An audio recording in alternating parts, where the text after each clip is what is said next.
Right. Hello, everybody, and welcome to the Escape TV channel. I suppose that's right. Welcome to our Twitch stream. We're back after our weekend, I suppose, because we have Wednesdays, Thursday off. We don't work then. But we are here today, and we're going to start the stream with a podcast. So we thought we want to talk about Age of Empires sort of through time, the story of Age of Empires, so to speak, for each game, and we'll go through sort of back when Microsoft sort of started coming back on board, and we'll go from there through until now, and then we'll talk about thoughts on Age of Empires 3 and 2 definitive editions, as well as the Age of Empires 4, and sort of what our expectations are, what we'd like to see from it, and perhaps the realities of what it might be, who knows. But we're going to discuss our thoughts. That's pretty much what this is going to be. So if that's an interesting topic, podcast, by all means, stick around. But yes. Otherwise, don't. Is that what you're saying? Yeah. No, stick around anyway, please. I'm saying what to expect, Please. I guess. Yeah, hello everyone. Welcome to the stream. Welcome to the Escape TV channel. It's official. We have a channel on Twitch, Yeah. and we're here. Really recently acquired, it seems. Yeah, it's quite a new thing. You might have heard of us. We've been going for a month. We're going to also be watching the trailers as well today. That's part of the podcast. We're going to bring the trailers up on the screens, and we're going to be showing you what it's all about. Also, we got a new background. Yeah, It's orange and black. that's pretty fancy, like right? my hoodie that says Escape on it. Oh yeah. Still You waiting used to for be able us. to buy these, but they're out of stock now. We're still waiting so that we can get a hoodie. Not even Robo's Yeah, got one. I don't have a hoodie. Feels bad, man. So I thought Will would sit here because he's sort of leading the podcast today, but he went and sat in that chair before I could brief him. Well, we sort of turned up with like 4 seconds to spare. It was quite, We quite can good. we can switch now if we want to. Go on, do a little switch. Do a little switcheroo. Do a little switch. Do it for the All right, stream. all right, we'll do it for the stream. But yes, we're going to start with back in... Actually, I think I should ask you guys when you think this game came out, because you might be surprised. When did what game come out? All right, so we're going to All go the through games. all of the Age All of of them. Empires games, starting with Age of Empires Online. I think that's sort of when Microsoft sort of came back, so to speak, after back on board in a way. So When we're- did we're Zone only doing, close down? We're only doing like the recent history then of Age of Empires. We're not going all the way back to Well, 97 or anything like I that. think we will, but we'll talk about that when we get to Age of Empires 2 HD, and we'll talk about what it means to have that game come out, as well as the definitive editions on the way. Okay. But we will cover the whole span, I think, the whole history of it. But yeah, we'll start in 2011. I think that's a good starting point with Age of Empires Online. I'm guessing it comes out in 2011. Yeah, I sort of I ruined Gave that one up a little bit there, Will. So when do you Just guys a think this little game bit. came out? Give it away. So do I get like brownie points or something for that? This is part of the host league. Oh, sweet. I'm ahead. Only Ham's not involved, so he can't lose any more. He's he so can't far lose behind, it points, doesn't matter actually. anymore. Whoa. Oh, the bad. Poor Ham. So yeah, we're starting at 2011 with Age of Empires Online, which was it was a few years after the Zone closed down, because Quite a few. quite a Yeah, few years and after it was- the Zone. It's a little bit of time after. Well, AoE 3 came out in what, 2007, 2005. 2005, Followed sorry. by the expansions in 2000, I think towards the end of 2006. Yes. And early 2007 was the War Chiefs, and then the Asian Dynasties in 2008. And then nothing, Microsoft sort of went cold after that. There was, no more updates coming, certainly for Age 2, the multiplayer was shut down. Age 3, they kept the multiplayer up, but there were no more expansions. The player base started to dwindle out, and we heard nothing from Microsoft for a very long time, and we thought the series had sort of, come to its natural Conclusion, right? life cycle, whatever you want to call it. But in 2011, they came out with this new game that they were making, and it was Age of Empires Online. And I think for a lot of people, this was very, very exciting, because it was, a new Age of Empires game. There's been not a lot around in the scene for a while, and it's something cool, something brand new. And I think we're all hoping for that sort of next generation Age of Empires experience. The I sort of call it the second coming of Jesus. Age of Empires Reborn. Wow. I mean, that says a lot about what Age of Empires means to you. Does that mean that like we're currently in the third coming of Jesus then, with all the definitive editions? I mean, I hope Jesus isn't coming at all, to be honest, but sorry, we'll keep it PG. Yeah. All right. Since when did discussing religion become not PG? No, that's not The other part. Yeah, the other but part. anyway. Oh God! Oh right. Oh dear. That's It took me a moment there. Will's will, man. Yeah. Can we get some AoE wills in the Sorry, chat? well, yeah. So Age of Empires Online was announced, and I think people sort of saw it as a way to breathe some new life into the franchise. They're not finishing with Age of Empires 3. They're going to continue this on. Yeah, clearly Microsoft wanted to, keep their paws. And I don't know what that gesture was, but keep their, keep the franchise alive and do something with it. Let's watch the Age of Empires Online trailer, and then we'll talk about how those expectations sort of held up with the communities, I guess, and what Age of Empires Online did and didn't achieve. Hit it, Ham. Ooh. There it is.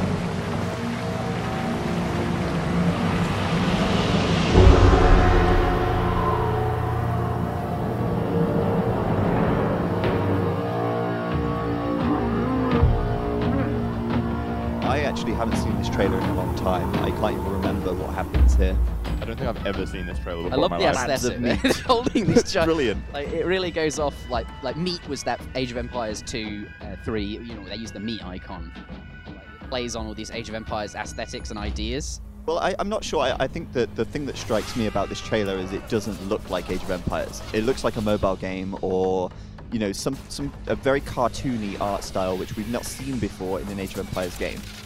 Yeah, Age of Empires traditionally is very, realism is trying to achieve. But this isn't. This bit's epic. Yeah. I remember that. This is so cool.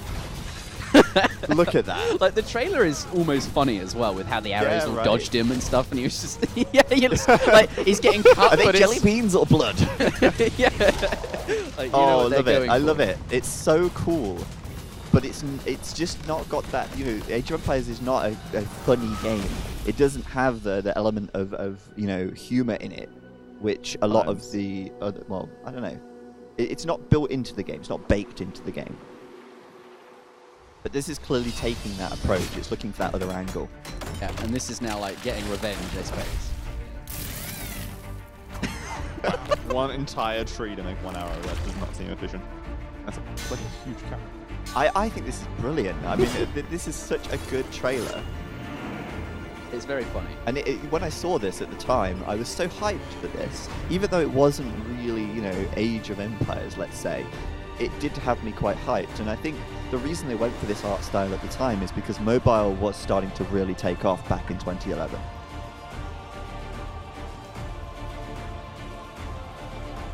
But also just like the Flash games, right? They were a big thing. Like things like Kingdom Rush and other games that are along that sort of cartoon art style. Yeah, that's true.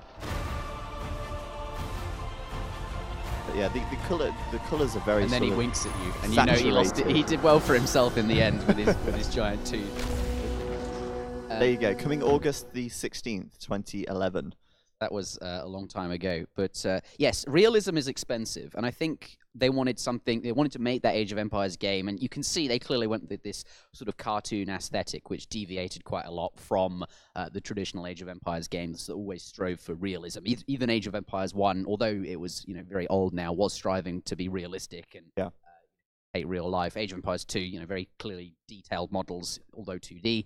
And then the same with all of the other, Age 3, etc. And I presume or hope that that's where the direction will continue with, Age of Empires 4.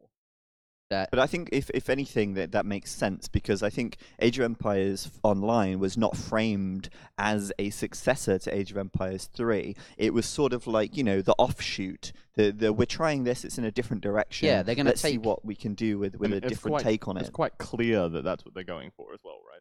If it was the same art style as AoE 2, but played completely differently, people would be like, what? This isn't what we were expecting. But like, you don't have any. You have a few preconceived conceptions, but not a lot. I mean, let's talk about what the game was, because Age of Empires Online, it was not that sort of traditional Age of Empires game where you open it up and you're met with a menu that says campaign, single player, multiplayer, and has those different options there. Instead, you log in as if it's like an MMO, and then that's sort of what they were going for. They were pioneering a genre. It was RTS, as you'd expect. It's Age of Empires, but the MMO RTS, I guess, a bit like an MMORPG, except it's not a role-playing game. It's an RTS, and they were taking that idea that was very popular, where you collect gear and it's you've got all of those elements from popular games like World of Warcraft, and why not bring that to RTS? Can RTS do that? And I think that's what they were trying to achieve. Yeah, I think so too, and I think that's immediately evident when you load up Age of Empires Online, or when you first go into the game, and you're not greeted with a menu to start a single-player skirmish. You're greeted with this city, which you're actually developing, and there's a lot of interaction outside of the actual core game with other players in terms of trading, and they introduced this whole new layer of that multiplayer element on top of it. The whole idea was there was a ton of single player content that you could go through by yourself or with a friend against the AI, and what you would do is collect points, and there was two types of points. One you collected organically by playing, and yes, there was the microtransaction points as well, like you'd expect from like an MMO or some MMOs. But the idea is you'd collect gear and you'd spend these points on things in your city, like cosmetic improvements as well. And I think what they were going for was, in the end, PvP would be this idea, once you've grinded out for gear and you collect commons and rares and epics, etc., like in any other MMO, and you'd equip them to, say, you'd find some chest plate for your spearmen. All spearmen have 20% more hit points or something like that. And you'd have to like load out your civ with different gear. And I think that idea was like cool in and of itself, but for the Age of Empires players that we are, like just the community, all of the community in general, we're used to just loading up a game and being able to jump straight into it. And grinding, literally, hundreds of hours for gear was not really everyone's cup of tea. And I don't think that sort of MMO style of gameplay really fit well with the Age crowd at the time. It's also sort of a little bit of the problem that Age 3 had, where you had to grind to get the cards and upgrade your home city. Yeah, obviously you could get around that, but not everybody knows how to do that, right? Age 3 definitely has that problem as well, but you take that problem where in Age of Empires 3 you also have to unlock your home city to get cards and politicians. As Robo says, it's sort of fixed now and there are ways around this. But Age of Empires Online, you take that same problem and just amplify it. Like, this really is, grinding for gear.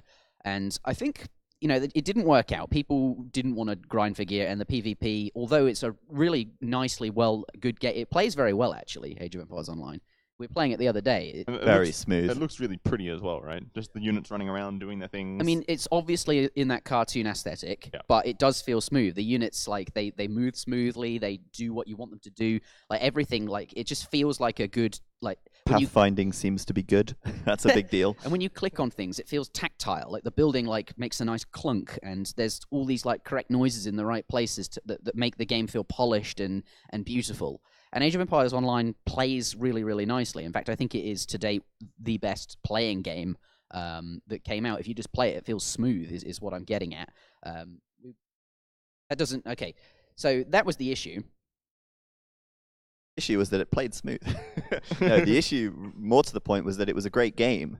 And that nobody feels ruined because people didn't get to experience it without grinding for that gear. Or spending tons of money on it, which so some people are happy to do that, but most generally aren't. And Colini in the chat was saying that he loved playing in a pair, a co-op in the campaign, and that was a new element to Age of Empires that's never been done before. Yeah, but there's still a huge community. Well, there's still a community. The size is debatable, I guess, but it seems to me like quite a big group of people still enjoy doing that. Of course, Age of Empires Online has been brought back from the dead. Age of Empires Offline is now online again by Project Celeste, and it's available to play if you want to jump through some hoops, and it's not too difficult to get it working. But there's still a community of people that are trading for gear and doing these campaign runs. It clearly appealed to some people, but the Age community at large perhaps not, and those were some of the issues that the game faced. But I think Microsoft realized this. Back in 2012, Age of Empires Online was released on Steam, and with the Steam release, they introduced a bunch of new features to sort of help with that grind and make it less so for people that wanted to just play it. And they sort of had a big push on that Steam release to really sort of like a re-release, so to speak, almost. It was almost like, this is our launch 2.0, and we're going to try again, and this time we've got all the features to get it right. So back in 2012, they released it was called Champion PvP. And this is gearless PvP, so you wouldn't need to grind for anything. You'd literally just play the game without any gear at all, and that's now the standard for competitive. People play without gear, as you'd expect. But it came a little bit too late, right? The game released in 2011. You have that big, lots of interest because of the trailers, and it's a new game, it's a new thing. But it was sort of too little, too late. By the time they'd gotten all of those great features in that made it, a really good game to play, it was sort of too late to acquire new players. You sort of lost your chance. You have to get it right the first time, it seems, in games development, which is a lot of people shame. don't want to come back to a game, a year or two later, and say, "Oh, maybe it's fixed." Or a lot of people We won't fixed even it, promise. they won't even think about it another time. Yeah. They'll Yeah, see it right. release, and then it completely leaves their mind, and you never think about it. And if you do, you're just like, "Oh, I played that, and it wasn't great." And that first impression is immovable almost. And they just continue playing whatever other games they're playing at the time. They don't. You need to capture a person's. It seems in games development that the launch is the most important time for any game. But That's a theme, actually, that we will revisit throughout this podcast, because we're going to be talking about all of the games following Age Online. Yeah. That Microsoft, so when they came back, as we're calling it. But also, Age of Empires Online, ultimately, it didn't succeed. It's one of the only games so far that has been shut down. You can still play Age of Empires 1, 2, and 3, but Age of Empires Online, they closed it because there wasn't enough interest from the community. And it closed sort of in 2014, in July, actually. I remember watching a final goodbye tournament, they called it. And that was like some of the only Age of Empires Online content that I had ever watched, was this sort of shutdown tournament. And that was that. The game closed, and they ceased production on it because it was too expensive. Age of Empires Online relied a lot on that single-player content because you needed to keep adding that so that people had new things to do. And that was the end of Age of Empires Online. But what I would love to see is, now that there are definitive editions coming, I wonder how much work it really would be just to bring out, like, even something just called Age of Empires Online PvP Edition, where it's just those core gearless PvP mechanics, just the gameplay itself, or even bring it back as is. I mean, like Project Celeste have done, but put some sort of official support into doing so. Perhaps. That's actually a really good idea. They could bring it back, and I think Project Celeste is obviously, proving that there is an interest in the game, and that there's people that want to play Age of Empires Online now. The question is, how many of those are playing the PvP? How many are playing the single player? But I think, if they're going to revisit all the games with the DEs, then adding just a pure PvP experience could be a good way to maybe get more of those people who perhaps in the past they played online. Maybe that was one of their favorite games, and they never really have come back to the game since. But this could be a way to get those in as well. It also just adds a bit of diversity to the Age of Empires portfolio, right? Because it's cartoon graphics. Like, it's probably a little bit more appealing to younger children. It's not as gory, right? So, like, it helps cater to different audiences. Maybe, yeah, maybe. Well, my point being is, how much work can it really be? Project Celeste have brought the game back. All it really needs is a server to run. They've got all the source code, and they had it working on the Windows Live Store. It'd be cool. It seems like Age of Empires 1 Definitive Edition went on the Windows Live Store, and if they are going to populate a Windows Live Store filled with games, I wonder how much or how difficult it would be to put Age of Empires Online on there for anyone that sort of is interested in playing it. And likewise for Age of Mythology, because they haven't announced a Definitive Edition for that. Feels bad, man. But that's the story of Age of Empires Online, and we wanted to start in 2011 because that seems to be where Microsoft sort of got back on board, so to speak, with continuing the franchise. But we're going to move on to the next game. And this, you'd expect to be the HD release of Age of Empires 2, but I want to briefly cover Age of Empires 3 here, because obviously that's the game I play the most. And Age of Empires 3 was released in 2005, along with its expansions in 2007 and 8, or 2006 and 2008, I think. And then not a lot happened, but it came back on Steam. It was released on Steam in 2012. So that's why we're going to discuss it here. And Zach's gone. I guess we're going to throw up the trailer for Age of Empires 2. We're going to have a watch of that, and then we'll talk about of Age of Empires 3, and then we'll talk about the game.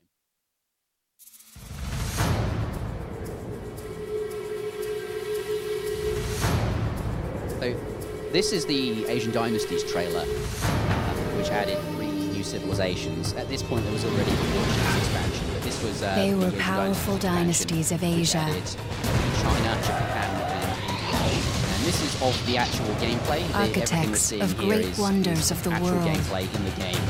This is not like created specifically for the trailer. This is Great as the game armies looks. of And I think they were just trying to show off fearless warriors faced with some of the graphical fidelity or that death. Age of Empires 3 does have. And I really like this trailer, although it looks a bit sort of...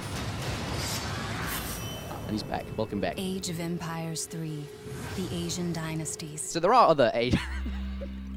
Aeroplane Zach. Here he is. Sorry, I was just coming back. Where did you go? I went to fix the mics because Ham didn't know how, so I figured I'd step in and do that. I see. Very enough, good. fair enough. Okay, so the mics Hopefully, at sound least. quality should be good. Right, so when the game was released on Steam, basically they released an update to remove the need for the CD key in the drive, but Age of Empires 3, it's the same Age of Empires that it was back sort of when it was released. The Steam version isn't actually any different. There were no added features, there was no balance patch, there was sort of nothing at all. The only thing they added was, you know, so they could digitally distribute it without having to have a CD key in So it's just CD a in new the way drive. to buy it, basically. Yeah, and for a lot of people, including me, that's like I bought it on Steam, even though I already own the game. Right? It's just convenient to have it in Steam or any other platform similar, I guess, so that you can just download it. And Steam being the most popular, just have it on your PC wherever you are. You log into Steam and you can install the game without having to jump through hoops, things like that. Or carry around, you know, a million CDs for your different games that you want to play. Yeah, Steam as a whole, as a platform, has just changed gaming from being this, you know, you go to the store and you buy a CD to you download all your games now. Yeah. You know, I have no CDs of any video games anymore. It's all in my Steam library. But T West makes a good point. He says, if only that's how they released AoE 2 on Steam. But the trouble with Age of 2 was that it needed some support in the sense that you'd have to fix the resolution and you'd have to fix so that scaled properly. I think there are a few extra issues because it was released on an operating system that was years and years old. Age 3 didn't really need a lot of work done to it. They could just sort of copy and paste it onto Steam. It was still a relatively modern game. And it still Right. looks good, I think. Age 3 is sort of... but let's talk, whilst we're here on the topic of Age of Empires 3, Age 3 came out, and I'm seeing a few comments in the chat. People don't seem to react too well to Age of Empires 3. People say it was a good RTS, but it wasn't an Age of Empires game. And fair enough, if that's your opinion, that's fine. But I think Age of Empires 3 was very experimental, right? Like, they tried a lot of new features, and they tried making the game easier in certain places so that you could spend sort of time doing other things, which maybe the devs thought were more fun. Like Age of Empires 3, for example, a big one people comment on is the villagers don't need drop sites. Well, I feel like that sort of leads into the biggest problem being where it's not really a city builder.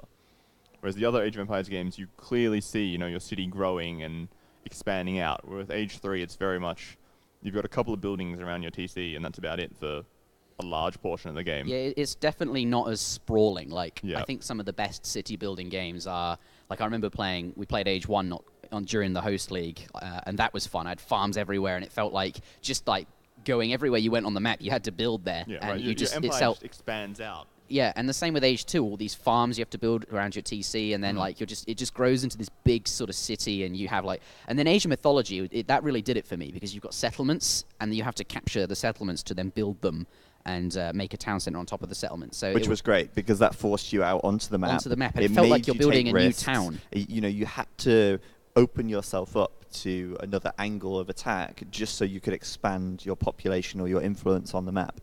So Age 3 didn't have it didn't force you out on the map in the same way. There were trading posts that you sort of had to control, but you don't sprawl outwards, and it's not so much of a city builder for sure. And maybe that's sort of what people missed. And also, there's a lot of criticism of the home city shipment mechanic, which Age of Empires 3 launched with as well, which I feel is horribly misunderstood.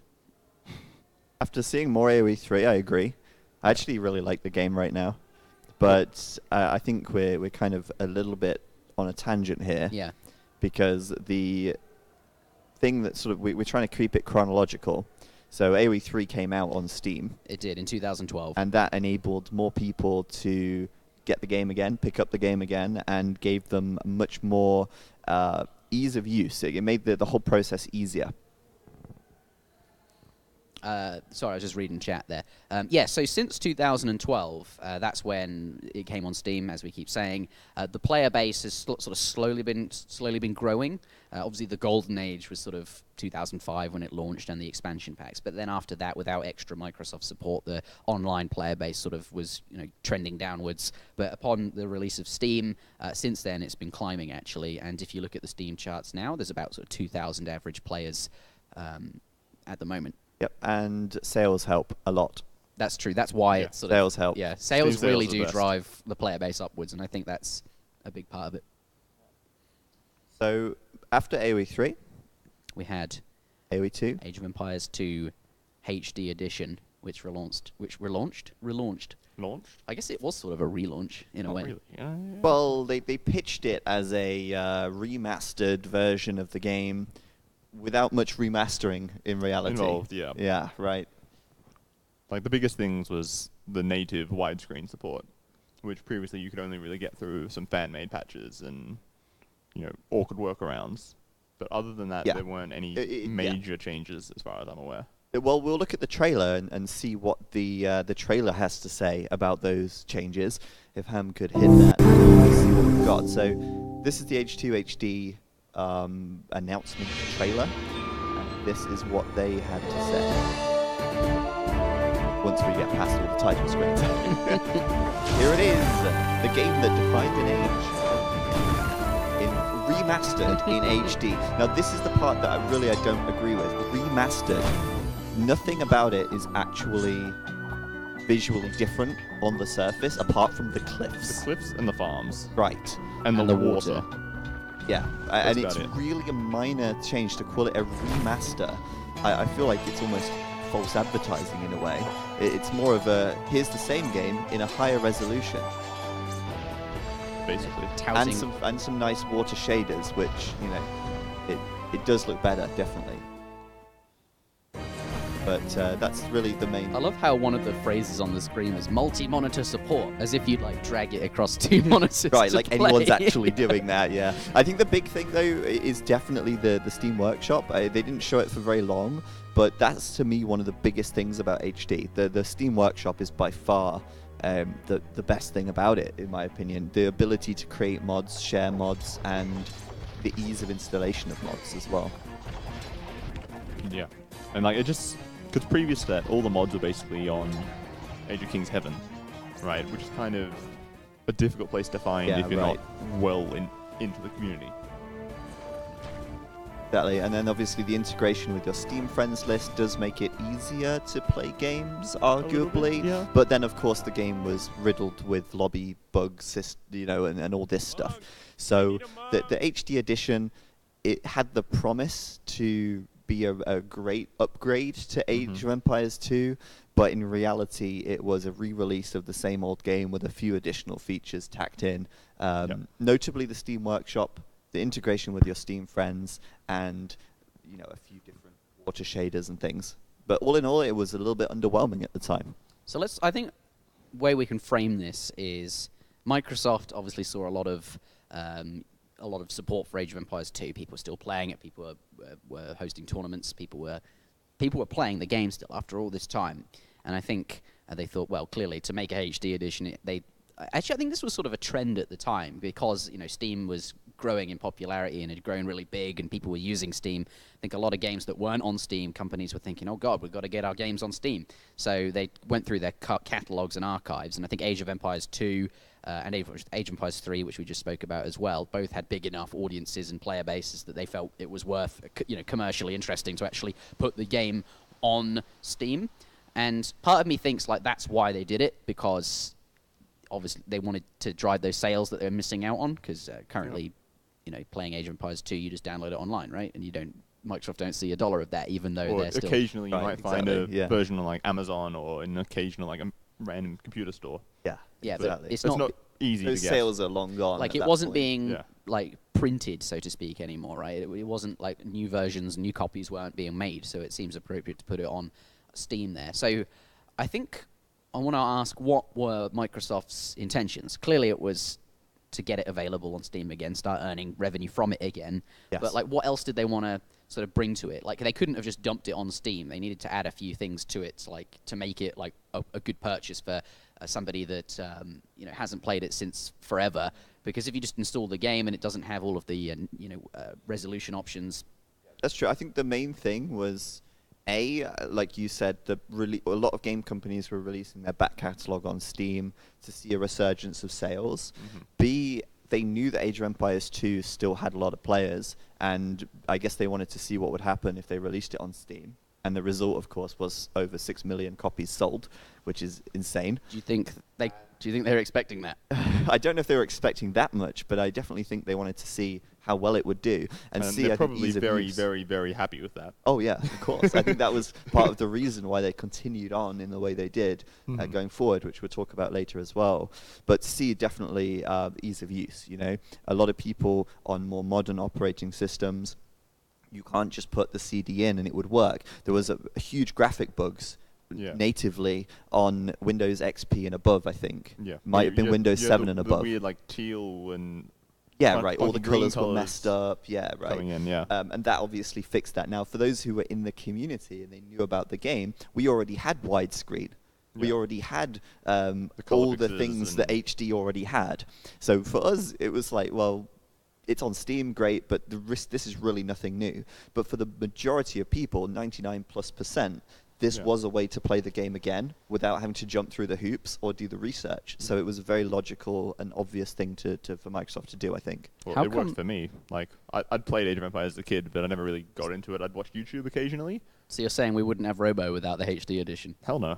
No, but then like, it was on HD, like, $20, easy. I can buy that. I remember you saying on YouTube when the game came out, you were getting like 100 subscribers a day back then. That was a huge number. Yeah, because you have over 100,000 now, but back then it couldn't have been more than 20,000, right? I can't remember, but it would have been around there. Yeah. And 100 a day is a lot of numbers. Increase. And as Robo said, he got back into the game through HD, and I think most people probably did. And I think as much hate and criticism as HD received, which is absolutely justified, what you cannot take away from HD is the sheer number of people who came back into the game because of it. Or even just tried it once, right? Yeah, right, exactly. Like even if they, get given a copy for free or they get a coupon for it, they might try it, they might get hooked in. Maybe they're a new player, maybe they're an old player. But a lot of people got back on the Age of Empires 2 bandwagon, and if that didn't happen, then I question whether or not we would even be here today. I highly doubt it. You wouldn't be. I definitely wouldn't be here. But, I think HD gets so much hate justifiably, but it also doesn't get enough recognition rightfully. Before we continue, I just want to shout out 90 Typhoon. Thank you for subscribing. And Bo Swung as well for the sub. Thank you. Cheers. But the question then, clearly Microsoft weren't expecting that level of support. And it brought a lot of people back, great. Lots of people found the game again. Yeah. Viewer numbers on YouTube, on Twitch started going up from there. I think that was sort of like the starting, well, obviously there was numbers before, but for it to really grow, leading to what it is today, I think HD was largely responsible. It was very, very popular. But why do you think it is? I mean, Age of Empires 2 is a great game. It's a classic game. It's a game everyone sort of remembers. When you think of RTS, I think a lot of people think of, Age of Empires. Yep. Nostalgia. Basically. Is that the Nostalgia is a huge driving factor to so many people, generally, across the board. Not just for gaming, but like for anything. Like, I remember when I used to play Age of Empires when I was like 9 years old, at my dad's house. I remember some of the smells and some of the sights and some of the the environment that I was in as well. And not only did that game link me to that, but it's like nostalgia links you with so many things. The other day, for those of you on the stream who don't know this, Will and I went to the shops and we made a school pack lunch style lunch. Oh, we did, yeah. We did it for the nostalgia. Yeah, we were walking around Asda, which is a big food store in the UK, and I think the idea came to us whilst we were going shopping for whatever reason, and we started buying like packed lunch food, yogurts and that we'd have as a kid in school that we'd Yeah. not eaten in like 15 years. like for British people, things like Baby Bells and like Yeah. corner yogurts and cheese strings and Dairy Lunchables, all these things. all these silly things that you had, and for some reason, even though it was quite an expensive lunch and probably not that healthy, it was brilliant. You're right. Like it's That was such just huge. it's such a trivial and silly thing almost, nostalgia, but it means a lot individually. And I feel like there's just such a huge mass of people that have played one of the Age of Empires games between 97 and 2007, right? Like basically everybody I knew at school played one of the games in some way, whether they got the game in a cereal box or whatever. Cereal box. Yeah. You could. Damn, I was eating the wrong cereals as a Well, kid. I think when Age of Mythology came out, they were Yeah. giving away AoE 1. Yeah. Did you- Yeah. Did you? You've listened to my podcast by the sounds of it with Zeusa, because we talked exactly about this. I'm really pleased that you brought it up. But the way Yeah. he and I got into Age of Empires was from cereal boxes, right? Like you might be in the store, and back then, like that really was a driving force behind like Where what. have the cereal box CDs gone? Where are they they? don't Bring like. They them should give you a back. Steam code at the bottom of the Yeah, box. exactly. Well, back in the day, I think Great. video games were this. You just have a few guys working on this piece of software to bring you a game, and they weren't huge things, right? They weren't like and they couldn't be huge things because there wasn't broadband as we know it today to distribute massive games, and we didn't have the technology to distribute big games on CDs. So really, just by the time period, like games with this, like software was very sort of small, and you could put it. Incredibly optimized for what it wanted to do, and nothing else really. And actually, they put it in when cereal it came boxes. out, if your game didn't work, if your game wasn't good on CD when it came out, it was an instant flop, and there was no redeeming factor. Nowadays, people release broken games, and they fix it later. Right, yeah, and they can we'll get put away out with a that. hotfix that'll fix the problem. Yeah, right. And that's why Age of Empires 1 and 2 and 3, they were such solid games because they had to be. Because they were made in an era before Steam where your game had to ship and it had to be good. Yeah, like you can't fix bugs post-launch or anything like that. I saw a comment in the chat that said, would the expansion packs for Age of Empires 2, obviously we're not going to count the Conquerors because that came out a long time ago. Yep. But I'm thinking the Forgotten. Would the Forgotten, the African Kingdoms, Rise of the Rajas, etc., have been released without the HD edition? So that's a question. I think it has two answers. I think there's 3 answers. I think there's one answer. Let's start with Robo's one answer. No, No, I think actually I disagree. disagree. I don't. I The disagree. Forgotten, and Zach will tell us more about it, would definitely have been released as an expansion pack, official or not. Well, no, it was already released as an unofficial Well, then expansion. there you go. It Okay, would but have. no, But this is one of the answers, right? This is a really good question. Because okay, there's so many ways to I'm think about it. speaking as an official expansion from Microsoft Yeah. or Ensemble or whatever. I don't think FE had a very high chance of becoming an official expansion regardless because it was free for Microsoft to essentially... It was so easy for them, in a way, right? It's like... But do you really see Microsoft putting it onto CDs and then shipping it out to stores? And then doing a marketing campaign for it? Well, no. When did the Forgotten come out? Before HD. Like Cision's original. Yeah, right. The mod came out before HD, but Yeah. it got incorporated or eaten by HD. Yeah, of course. Because it was... But this was post. We now have Steam. We now have fast internet. So I think like Yeah, that's. but if HD wasn't around, how would you ship a patch or an expansion for a game that's not on Steam? That's true, actually. Yes. Right. But So if I HD think the wasn't answer there, to it the could question. ship No, from he Steam. said if HD didn't do well.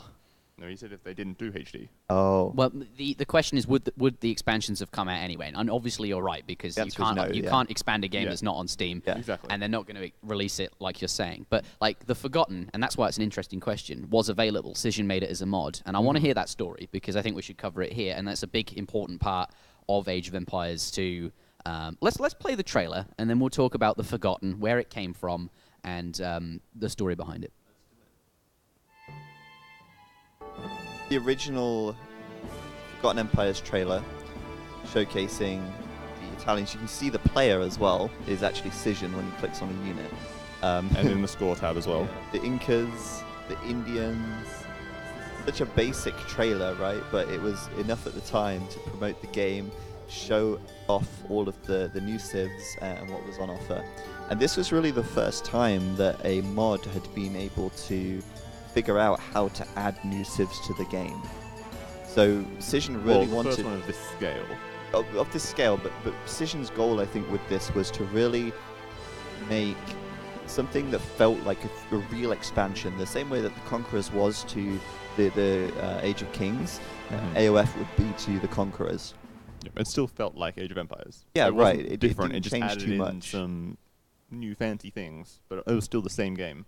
Yeah, and it expanded, like I said, with the same way that Conquerors added the new civs. Forgotten Empires added the new civs and maybe a couple of things here or there, like new mechanics, but nothing too extraordinary.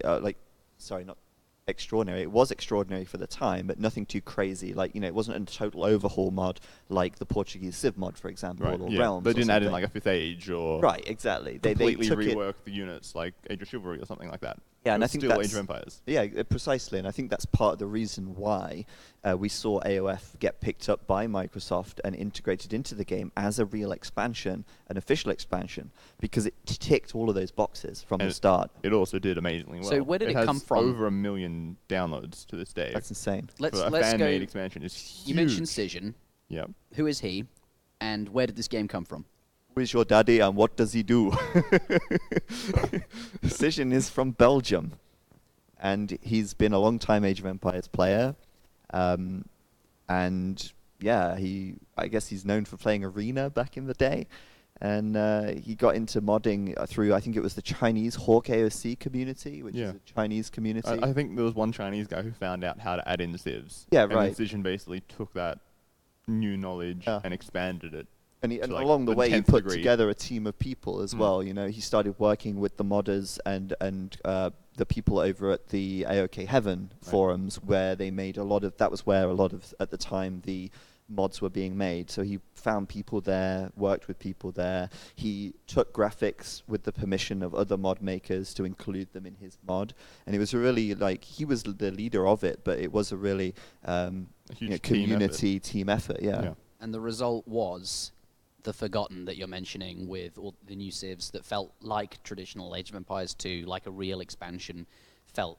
And this was made available, this is a mod, it was available to download before HD existed. And actually, it was really easy to install because it had an installer, which you ran, and it almost looked like the traditional installer as well. So it even checked that box of kind of having the familiarity with the install, because a lot of other mods, you download the files, copy them into your game directory. Right. You have to put this one in this folder and then this one in that folder, and make sure you delete this other one to make it work. Hoops, and you have to most people can do it, right? But you do have to have some sort of knowledge of how computers work and game files and directories and things like that. The casual fan doesn't want to do that. Yeah, isn't that normally. interested precisely. Like they don't want to jump through those hoops.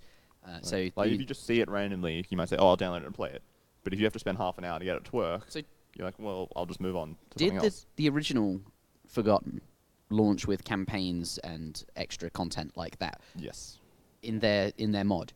I believe there were the campaigns added in. Not with all of the campaigns. Not I all think of they them. added them in slowly, but there were at least a couple of campaigns. Yeah, just to make it a true to life expansion, like you would expect, right? That's really awesome. But what was interesting about, I don't want to get in trouble for talking about this, but what was interesting at the time was that it wasn't released on Voobly, because Cision and the people at Voobly had a little bit of a disagreement, a little bit of a falling out. There was some drama there, some beef, and that kind of hurt the game a little bit because it wasn't available on the Voobly mod page. So a lot of people weren't playing it on Voobly. It wasn't supported by Voobly at the time. It wasn't being played competitively.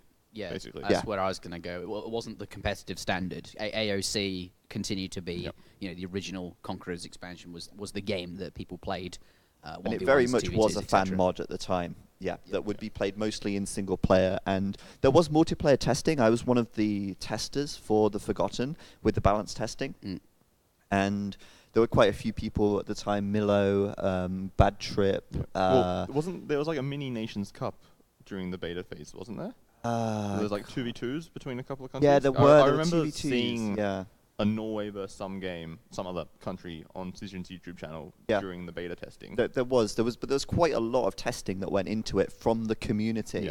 A lot of good players and then there was me, and then there was some other people, and it was very thoroughly tested before it actually got published as well, which made it solid. Yeah. Comment: is Robo growing a beard to fit in? Getting there. Yeah. Because everyone else has one. I've been forced to do it. Yeah. So Like they've threatened me if I try to shave it off, they're going to like do some unspeakable things to me. Oh my goodness! Oh, yeah, okay. But the game was really polished, right? Like, and a lot of testing went into it. Multiplayer was, functional and working, and everything seemed to be optimized, and it was a good mod in general. That clearly helped. Do you think? I think that helped the adoption from Steam, from Microsoft. Yeah. That's where I wanted to go next. So obviously, we're talking about The Forgotten. It was inspired by, well, it was literally the mod. It ended up. Was it a copy and paste job? Was anything else added? No, they redid a lot of the graphics because a lot of the graphics that were used in the mod were taken from other mods, and they didn't necessarily have the permission, or Microsoft didn't want to buy the permission or get the permission to use it. So they redid it in-house. So, like, I think the Boyar skin is one that jumps out to me. The Imperial Camel got remade. A lot of these things got remade. A lot of things got polished, and they did the voice acting on the campaigns, and they did... I think they redid a lot of the sounds as well for the units and stuff like that. The villagers, yeah, exactly, yeah. So a lot of stuff did get redone, but the core was the same. Yeah, that's a trend. Sort of these big companies sort of go for. They're very reluctant to release fan-made content without very express permission, and even then they sort of don't go with fan-made content. By this point, it wasn't really fan-made content anymore, right? Because they essentially hired Forgotten Empires to be a company. Yeah, that's a good... I really like that where you're going with that. Yeah. That line of thought, because that was sort of the birth of Forgotten Empires as a company, I suppose. It was that sort of group of modders, I presume. Yeah, it was. That allowed them to sort of focus on this full time because I don't know if it was at that point that they they founded that company, because the Forgotten Empires is an expansion, but is also the name of the company. Yeah. And I don't know if it was around that time they formed the company, but they became a Microsoft vendor, which means that they are officially licensed to provide services to Microsoft and be paid for that. So that then enabled that transition into doing it full time. Let's talk about that more later on, but I think for now, we'll come back to it. We're going to go to Age of Mythology Extended Edition, because we're following a chronological timeline here. And in between Age of Empires The Forgotten and the next Age of Empires 2, that's African Kingdoms expansion, we did, in the middle, have, I think, Forgotten Empires working on something else. So actually, they were still doing... things. It just wasn't Age of Empires 2. Back in 2014, and I was really, really excited by this. This was sort of around the time when let me clarify. I was really excited when they announced it. Right, okay. The product that was delivered was... Well, we'll get to that after we see that the did trailer. not live up to my expectations. But yeah. let me show you why I was excited. We're going to play the Age of Empires...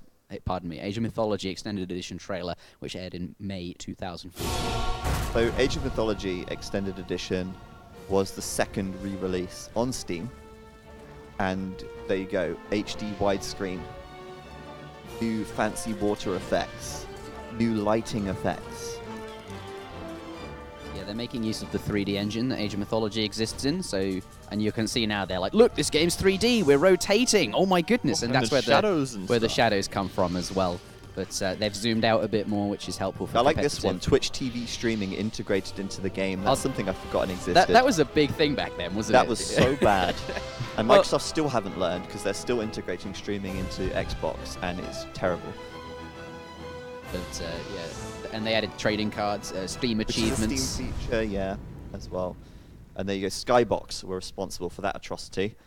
Yeah, Skybox, I think, did a lot of the engine work and sort of the, I don't know, I'm tempted to say back-end stuff. I don't know if that's true or really what that actually entails. Well, I would assume that that's how it worked, because that's what they did for Age of Empires 2, essentially, as well. Okay, so I am sort of correct in saying so. And the Forgotten, the team there, they helped probably with more front-end? I don't really know what these things the new mean. content. So, for example, the expansions and balance updates, stuff like that. Expansions are later. Yeah. Age of Empires 2 expansions. Oh, right, the Age of Empires 2, yes, okay.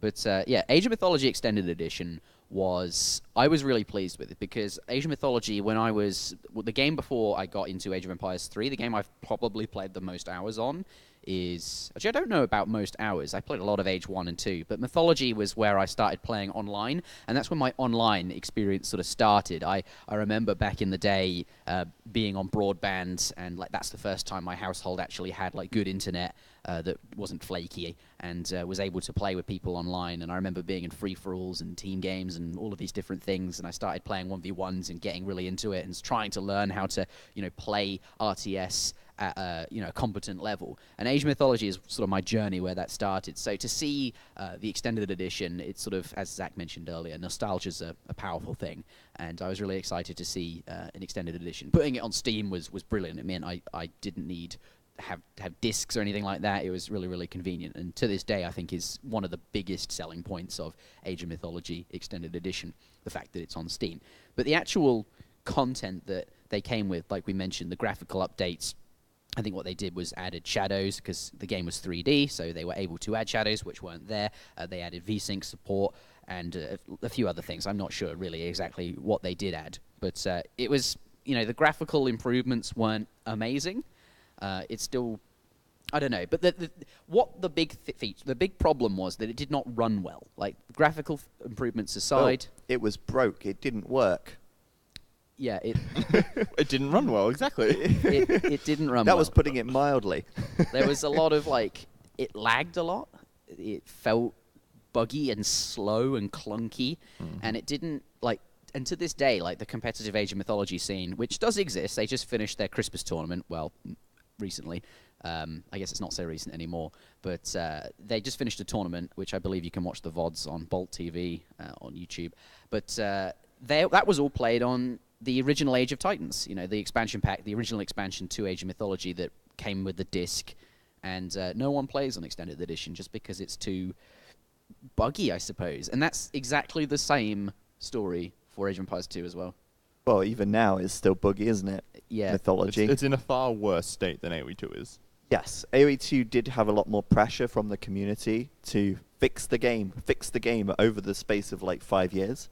Right. So, well, 6 million sales sort of says, fix this, please. yeah, Right. a lot of people weren't happy about that.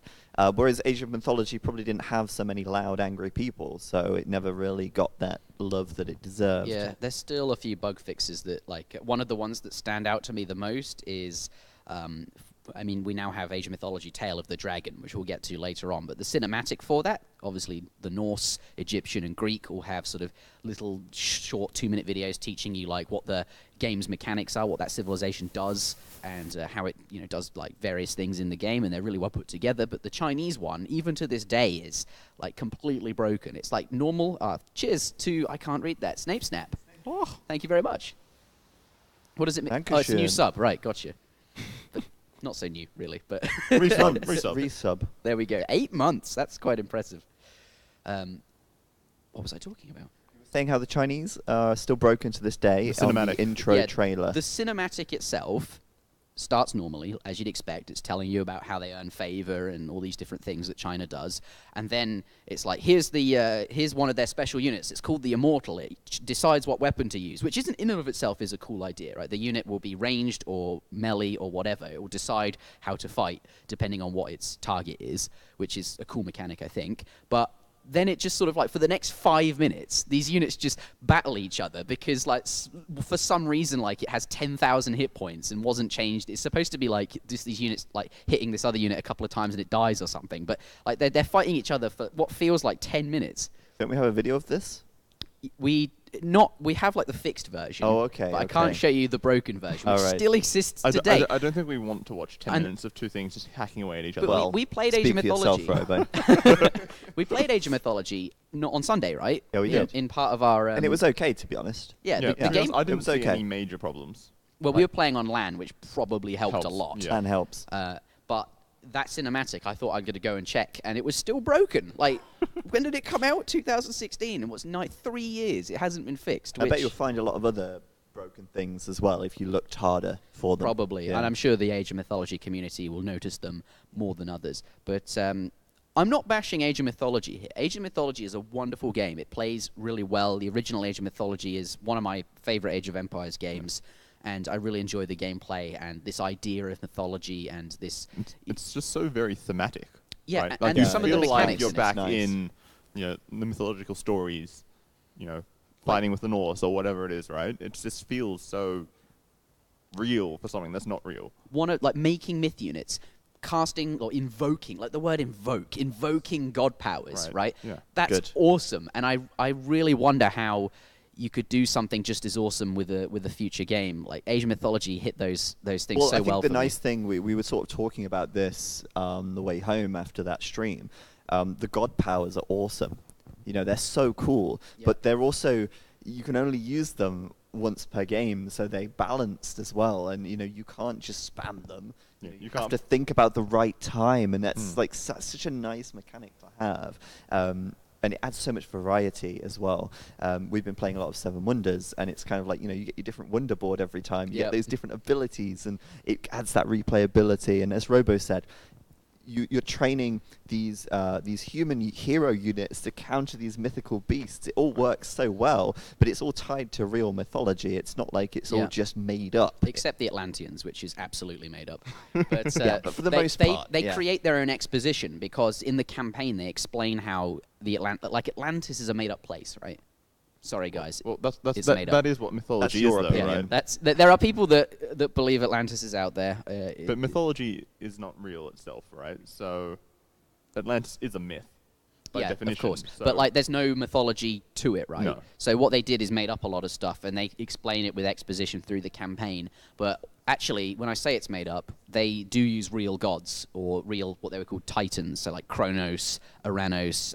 These were I think the Greeks originally believed these were the gods that came before the existing ones, and there was these myths. I'm not sure, but it all ties together very, very nicely, as Zach was saying. And just to summarize, we're saying Asian mythology is a good game. We enjoy Asian mythology. It's mechanically it's fun, and I think it's very, very thematic. The issue we had with, I suppose, is the extended edition, the re-release on Steam, didn't do what is a great game justice. No, not at all. Had that same issue that we had with HD and Extended Edition, where they released the game in an unfinished state. And by unfinished, we mean unfinished from the community's perspective, not Yeah. from Skybox's perspective, because they don't know what the finished state Yeah. should look like. I feel a bit sorry for Skybox, because Right. it's easy to bash them and say, It is. look, your game's terrible, which it is. But to be fair, it's very hard to fix a game well, they worked on Age 2 Well, as well, it's right? not. You know what's not difficult though? Working with the community and Yeah. asking, "Hey, is this right? Have we done a good job here?" Or actually, ignore them.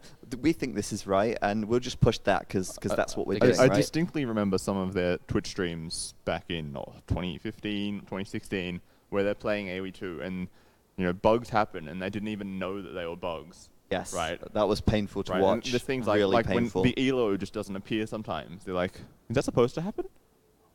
yeah, I think I remember what streams you were It's talking things about. like that. Like, how can you not realize that that's a problem with your game, right? You lack a fundamental understanding of what the game should be if you Okay. don't recognize. There's lots of some ways these problems. to bash Skybox, but I just want to cover another perspective, which is it's hard to fix a game that you just don't have the technical, well, not technical knowledge, but like the in-depth game knowledge of how it fundamentally works, because you've played Age of Empires 2 for so long. The issues that perhaps are in the game, you can like visualize and describe, whereas if you've just come to it as a developer and you've been told to fix something, But- like how can you fix it if you don't understand why it's broken? And what I'm saying is that there's no excuse for that. Yeah, they should have Because spoken to people in the There community are who know people this who problem. will tell you. All those right, I things. tried to But- play devil's but- advocate. I know you're trying- well, We're I shouting don't him even down. think it's devil's advocate, really. I just think like it's reasonable to give people the benefit of the doubt, but I don't think there's any excuse for something like that, because Well, it's maybe not you like the Age of Empires 2 community wants HD to be bad. We all want Age of Empires H2 to HD to be great, and there's people out there, a lot of people, even in our chat today, who are willing to give the time and energy for free to make it the best it can be, and Skybox did not leverage that in the slightest. And like you can explain away that sort of a mistake once or twice, right? But when that's constantly repeated for 3 years over 2 different games, the same mistakes are still happening. So I think something that I would like to clarify is the difference between, because we're bashing Skybox hard, can we explain the difference between two companies? Because I think for some people in their minds, Skybox and The Forgotten are the same thing. They are very different. Actually, this is something I'm passionate about as well, because I rag on Skybox, and I love HD because of what it's done, and I've said quite a lot of times it's justifiably criticized. But I also love Forgotten Empires. So you've got this spectrum of like, Skybox over here, hate, Age of Empires 2 HD in the middle, and then FE over here, love, because those guys are passionate. They're really positive. They're very motivated about, and they want to make a good game. And then they've got to deal with bureaucracy of Microsoft, and they have to deal with the incompetence of Skybox when it came to the HD product. There's also the problem where like they have two very distinct different roles. Like Skybox does, or from my understanding, they do the back end stuff, like the game engine, pathfinding, that sort of stuff. And Forgotten Empires is almost entirely focused on the expansions, new content, engaging with people, stuff like that, where it's less about how the game runs, it's about what's added into the game. And they're doing two different things, obviously working together during those periods, but I just wanted to clear that up, because I have seen somewhere that people go, oh, Age of Empires 1 DE was being made by Forgotten. Oh no, it's going to be like the Age of Mythology Extended Edition. That's completely and that's unjust. They're totally different companies, and I wanted to separate that for anyone that didn't realize. And also in this equation, you've got Microsoft, which is like the puppet master at the top. They set the deadlines. They say, right, this needs to be done by here. And then everyone's trying to work towards that. And sometimes those deadlines maybe aren't quite where they should be, or maybe the pressure's in the wrong place. Maybe the budget's in the wrong place. But that's Microsoft's role in it all. They have to publish the game, and they have people to answer to internally as well. Okay, so I think we'll leave it there for Age of Mythology Extended Edition. And that is the story of the game. So Age of Mythology, I believe, launched in 2001? I don't know. Cheers, Mailman. Cheers, Mailman. But anyway, Age of Mythology, a great game. The Extended Edition, a poor, disappointing, sadly, that it is what it is. But it's on Steam, and I suppose that's a good thing. And we can only hope for Age of Mythology that it will also receive a definitive edition at some point in the future. That would be awesome. I think with Age of Empires 2 and 3 on the way, those are the obvious ones, and Age of Empires 4, perhaps other Age of Empires games can get definitive editions as well. But continuing the story of Forgotten, so to recap, they made the mod, right, Cision and a group of others that really worked closely to make a brilliant mod. Microsoft thought it was great, picked it up after it was so successful, and implemented it into HD, and Forgotten were responsible for making HD, and then that expansion, the Forgotten Empires, and then they worked on, I suppose, the Extended Edition. But up next is Age of Empires 2, The African Kingdoms, which released in November 2015. So, does it feel that long ago for you? That was, 4 years? That's not long, actually. Really. It feels longer than that, honestly. I think I don't know, time is a difficult thing to grasp for me, because things have happened over such a long time scale. Over such a development, between the ages of, let's say, 16 and 24, you're having the most developmental experiences of your life, and time sort of warps and stretches, and you don't really know what's happening when and where. So time changes everyone and everything. Good quote there. All right, we're going to show you the African Kingdoms trailer that launched before the game in 2015. And fun fact, I made this trailer. Did you really? I did. I made this. Why did I not know This is that? my Humble brag. baby. Humble brag. Yep. That's brilliant. What do you mean you made it? I recorded the video. I edited the You video. put this together in the scenario editor? I did everything on the screen. That's awesome. Yep. Why did you get to do it? 4 new campaigns, fully voice acted. And then you've got Mali, or Malians rather. And I think this is showing off the flamethrower towers from the campaigns. That's the Berbers in the hills there. And I mean, all in all, the trailer's okay, but it's similar in. I made this trailer to be very similar to the FE trailer, where it goes through, it shows the different civs in action. You can see the Ethiopians using the siege towers to drop over the walls. You can see the Portuguese and their organ guns and the Feitoria. All the new units and the new things showing off what's actually new. And then, of course, the demo raft and fire ships in the fuel age. And also death mode as well. So it's sort of true to the FE trailer, but also perhaps a little bit more polished as well. And there you have it. So Skybox also worked on that one. They did, but do they they- were sort of again behind the scenes, whereas 90% or more of that content was FE. Yeah. Right, so like if they add in a new unit that requires some game engine change, Skybox would do that. But like the unit design, the graphics, the sound, and all that stuff is all Right. done by Forgotten Empires. And Skybox to this day are involved with currently? I don't Skybox believe. is still, so I think what's happened is Skybox is responsible for the HD stuff, but it's in legacy mode, which is essentially they will do essential bug fixes, but they will not do new development.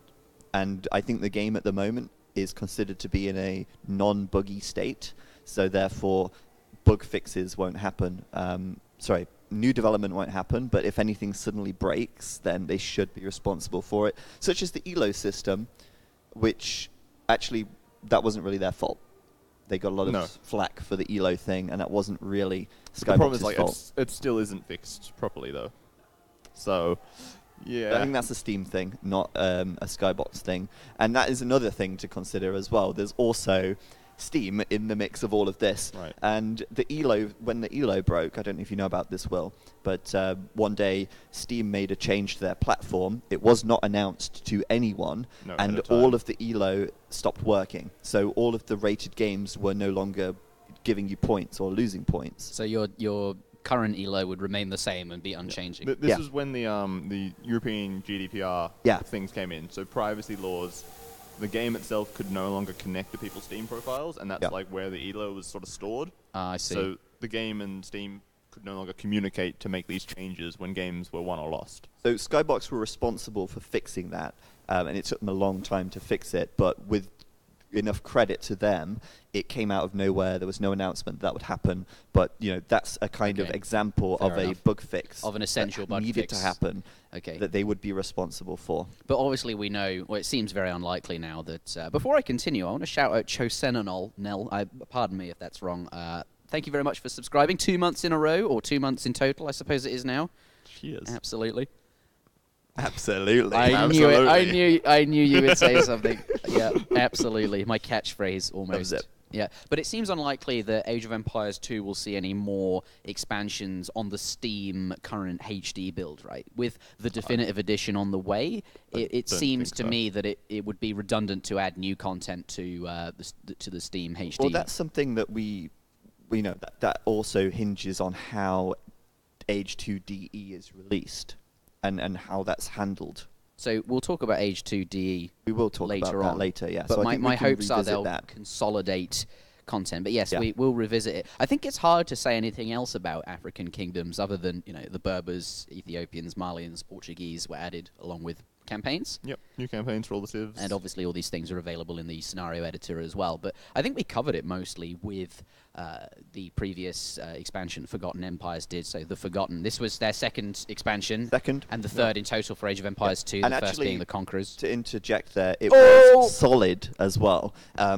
It's very difficult to expand a game that already has so many civs, and now we're up to 31 with all of the expansions, and still keep reasonable game balance, and that's something that FE did do very, very And well. There was also just game engine problems adding that many civs in. Yes, like the game that was too, not built that to too. handle that many To civs. handle that many like different adding civs. adding 5 new civs in with the first Forgotten expansion, like that was huge I and must admit, groundbreaking.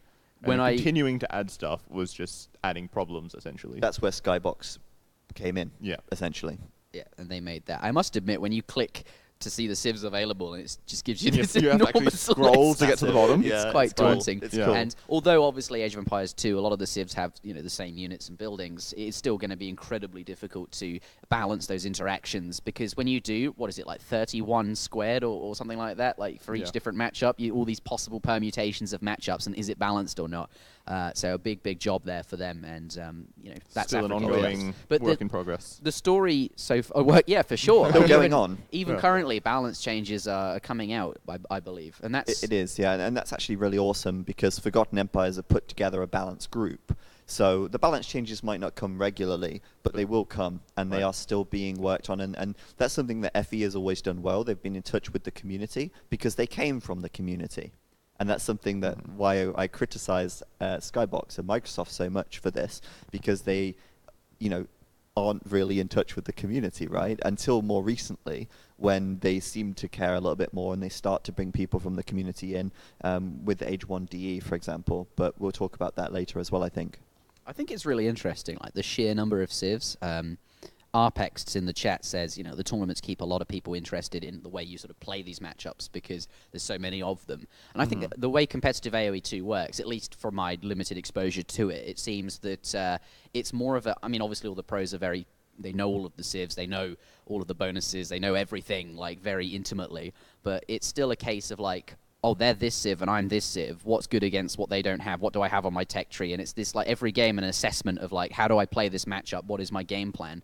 And I think that's... But also, because the civs are so similar, it's still very much a game of mechanics. So, like, if you've got a better civ than your opponent, but you're, like, completely different skill levels, you're not likely to win, right? Yeah, but when you say some civs are better than others, perhaps in certain matchups, the tournament format where you bring civs or ban civs and things like that is, fills a lot of those holes, right? Yeah. The idea is to sort of just remove the ones that are considered a little bit too strong and try to bring up some of the more niche civs. Yeah, and the competitive standard, I believe, is now all of them, right? Whereas before it was just, AOC. Yeah, like in lots of previous tournaments, either it was like fully just mirror civs, or like it's just pick whatever you want. So you'd see like the same 4 or 5 civs getting picked in basically every single game mode. Aztecs, Mayans, Huns. Yeah, Vikings, right? Yeah, Vikings, Mongols, and maybe, that's about it. Mongols. Like that was essentially the 5 civs you needed for competitive AOC before the expansions came out. All right. Well, we'll come back to Age of Empires 2 because there was another expansion that we all know about. But chronologically speaking, African Kingdoms, November 2015. After that, though, was Age of Mythology, Tale of the Dragon, which came out January 2016, and is actually a game that I completely missed. I didn't realize it was a thing until one day I downloaded the extended edition and went, huh? There's 3 new civs? I've never seen China before. But I can't really tell you much about the civs, but I think China is a really great opportunity for Asian mythology because it's all about mythology, and China has a lot of it, right? Let's show the trailer, and we'll talk about the game. All right, so what we're seeing here is not the trailer, because I think when the Age of Empires YouTube channel sort of went down, which we won't get into, that's no longer available. All of the videos on it are also gone, including some of the trailers that were only uploaded there. And this is, I thought, a good example of China. It introduces the civ, and I should probably stop talking because there's also dialogue in this trailer. So this is the tutorial cinematic. Increases your favor income. However, your gardens can also be used to generate other resources instead. The Chinese have 8 immortals at their disposal. These heroes utilize both ranged and melee attacks. They will use whichever weapon they deem most useful in a fight. So it's this bit here where they, in the actual game currently, they just fight forever. They just don't stop fighting. They keep whacking these spearmen that never die.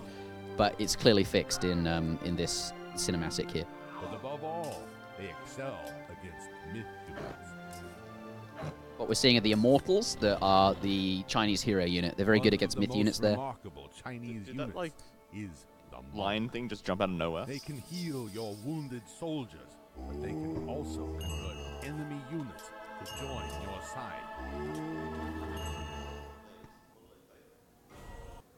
And at the end was their monk or priest or something, which clearly can convert, which is interesting. I think that's very Age of Empires-esque. Actually, conversions was something that stopped in Age of Mythology and Age of Empires 3, and I'm not sure about Age of Empires Online, but it was considered, I guess, a bit strong. I don't know. And also a bit annoying. Yeah. But The Waterloo sound just constantly ringing in your ears when the enemy has a ton of monks. yeah. It's quite frustrating. Yeah. It's nice to see them reintroduce it there in the end. I mean, obviously conversions do exist in Age of Mythology, but only for Mother Nature units, and that's Age of Empires 3 as well. You can convert Treasure Guardians, and I think the Egyptian god Set can convert random, like, animals on the map to his team. But what we showed you there was not a trailer, but the cinematic that teaches you how China plays. And for anyone familiar with Age of Mythology and its existing civs, gifting a sub. Chosenanel to CZ Mohahaha. Thank you very much. Congratulations, you are now a subscriber, and you have to spam the obligatory AoE Robos. But actually, yeah, thank you very much to everyone who subscribes and who actually just turns up to watch us sit here and like functionally just giving us sort of a platform to talk about Age of Empires and bring this sort of discussion. Like without you guys, there would be no. Well, yeah. We'd all still be in our bedrooms. I'd still be in Australia probably. Yeah, pretty much. Yeah. You're giving us life. Thank you. And certainly a stage. It's just nice to have people listening, right? Like that's great. But yeah, thank you very much for subscribing and for gifting a sub. But yes, that cinematic was how Age of Mythology plays. I couldn't actually find a trailer. I hold my mic so loosely. I should have a more firm grip when I'm talking into it, I feel like. But yeah, Age of Mythology, Tale of the Dragon added one extra culture. So originally there's the Norse, Egyptian, Greeks. Those are the vanilla ones. And then with AOT, the Age of Titans, the expansion pack added the Atlanteans and now China as well. And I really don't know a lot about them, but I don't think they're played competitively. When we played them the other day, you were like, please don't give me China. I don't know anything about this. Please, no. When we played Age of Mythology, I was expecting to win. I didn't win, but I really didn't want China because that nullifies my game knowledge advantage. Yeah, right. Honestly, of all the games that we're going to talk about today, the Tale of the Dragon is the one that I have the least knowledge about. I've just never really tried it out, and it kind of just went under the radar a bit for me. Like, the knowledge that I have is all bad. About just the buggy release and the problems that it had on launch, and bad news travels fast, but good news I've generally I don't doesn't, even right? own the expansion as far as I know. But everything I've heard about the expansion when it was released was just horrible. Yeah, I think we've covered how poor the Age of Mythology on Steam is. Obviously, the game is great. The original game was great. This one perhaps not so much. But what I wanted to talk about was I can't talk about it because I don't know. I'd really like to see, what their god powers are, what their myth units are, how it actually links to Chinese mythology. What got me interested in mythology was Age of Mythology, right? Listening to or reading about, which gods you could age up with. I'd learn all of the gods and for Zeus, and I just remember sort of going on Wikipedia and trying to learn more about it. And I think China, that's a really excellent avenue in there. And I'd love to see how they play as civs and what units they have and how would they be sort of handled competitively. What would good players actually do with these civilizations? Because there's some really cool ideas there, right? There's going to be some excellent god powers and myth units. And I think something we can do on this stream is play more Age of Mythology if we want to try it out. It obviously works fine on land, so it's a good opportunity for us to give it a go. That's something I would be quite happy to do. But definitely. That's the story of Age of Empires Mythology, Tale of the Dragon, and we're now going to talk about Rise of the Rajas. So yes, continuing on. I think we'll show the trailer. Trailer first, okay. And then we'll talk about it. So this was the third official expansion since it came to Steam, and Ham needs to just play the Rise of the Rajas. There it is. Blood and mild violence. Watch out. Don't be scared, kiddies. It'll be fine. I don't know if we can show this on our stream. Voobly might get upset. ZeroEmpires. Remastered 4K graphics. This does not look like the one we asked for. Rise of the Rajas, man. Rise of the Rajas. Maybe I didn't add it in. Maybe that's why it took so long to play. No, that's Age of Mythology. We might not actually have a trailer. I wonder if it was added in at all. Okay. Ham will figure it out. If we do, we'll show it. But we'll continue talking about it. We had anyway. a Rise of the Rajas trailer, but maybe we didn't. I might not have put it in properly. Okay. Oh no. That's also Age of Mythology. We have everything but the Rise of the Rajas trailer. It would seem. Whoops. Okay, let's talk about it. And if we do have the trailer, we'll show it on the screen when it's ready. Wait for him to close this one off because we'll have the sound. There we go. So basically, Rise of the Rajas, the third official expansion on Steam, since technically it's the fourth, adding the final civs to take us up to 31. And again, like the Forgotten, like the African Kingdoms, Rise of the Rajas once again delivered with new civs which fit into the game very well.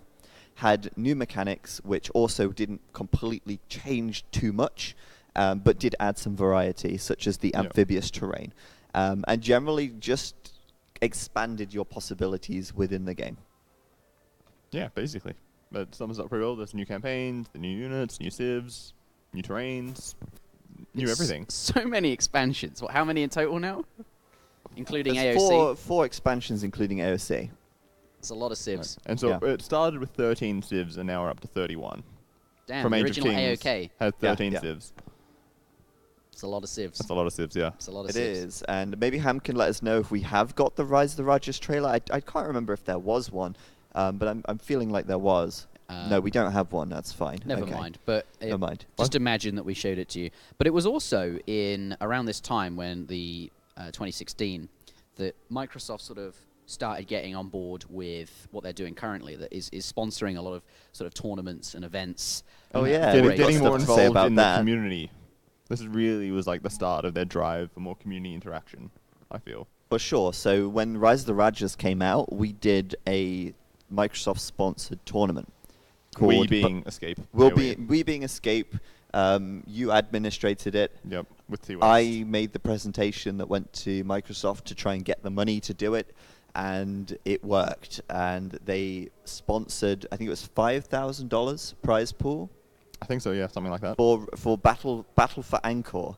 Obviously, Angkor being Angkor Wat, which is in where Burmese was, right? That's their where the wonder. Burmese civ was. So it was very thematic, and it was an exclusive as well because it was the first time that the gameplay of Rise of the Rajas was shown. And it was on the Escape TV stream right here on this channel. And we did that. And it was also the first Microsoft-sponsored Age of Empires 2 event since like World Cyber Games in Since forever. 2001. So it was a huge landmark for us getting into doing Age of Empires 2 tournaments and events, but also for Microsoft getting back into it from a more community side and a financial side as well. And it makes sense, right? Like, you have passionate people, individuals that want to put on shows, and putting on a tournament like that perhaps isn't something Microsoft can do. Like, it's not something they can really do in-house. They perhaps don't have the the game knowledge. No. I mean, just the knowledge of the community of knowing what they need to do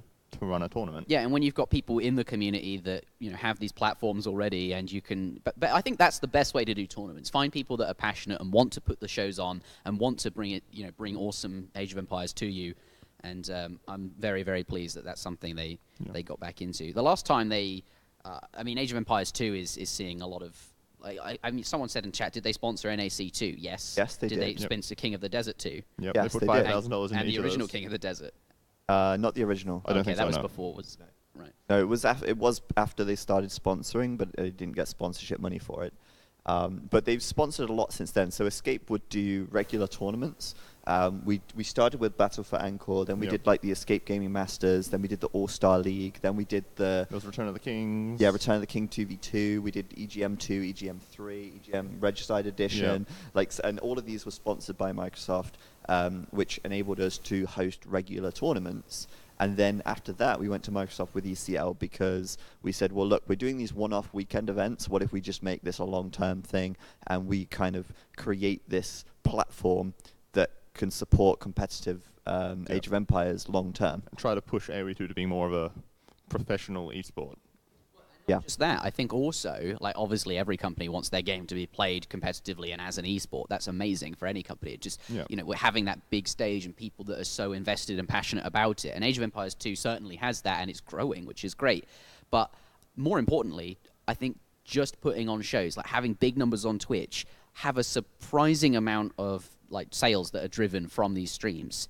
And I think that was also why Microsoft is they want to put it back on the map. Age of Empires is hosting tournaments and events, and you can buy the game. And it seems like now with the definitive editions in Age of Empires 4 on the way, it's an absolutely brilliant time to actually be doing this as perhaps a business strategy. These are my thoughts anyway, and I wonder really how much it translates to sales. But I think it wouldn't make sense for them to do it if it wasn't. Well, I think it's not just about direct sales of Age of Empires 2 and the expansions. And what's interesting is that these tournaments are pushing people to go out and buy the expansions as well, which they might not have. But also for increasing and improving their standing within the community. Microsoft's reputation took a big hit after successive failures with regards to HD, extended edition. Not to mention closing down the zone. Yeah, closing the zone. They 13 didn't have years a lot ago of or whatever it was. trust. They didn't have a lot of support, and they ultimately want to win back that, I think. And so by doing these tournaments, it's a gesture of goodwill, but it's also, looking to the future. Are you going to get someone who just plays Age of Empires casually, and then maybe never, gets really into the community? Or are you going to support the community so that it's more likely that that person goes into the community, becomes like a hardcore fan, and then goes and buys all your other games later down the line as well? Or maybe like Age of Empires 2 merchandise becomes a thing after Yeah, the who East, right? knows? They might buy some of those sort of things. And as not well. just Age of Empires, but hey, you're now a Microsoft fanboy. What else might you buy? Yeah, I want to know? touch on certainly like building up the reputation of Microsoft. That's a thing. But when you said community, that's such an important thing. Like I've remembered like playing games not because of the game. Like you come for the game, you might initially start playing because of the game, but you stay behind for the community. And if it wasn't for the various Age of Empires community I was involved in, there's no way I'd still be here, right? Yeah, Like well, it's that's such true. a This is the same for me.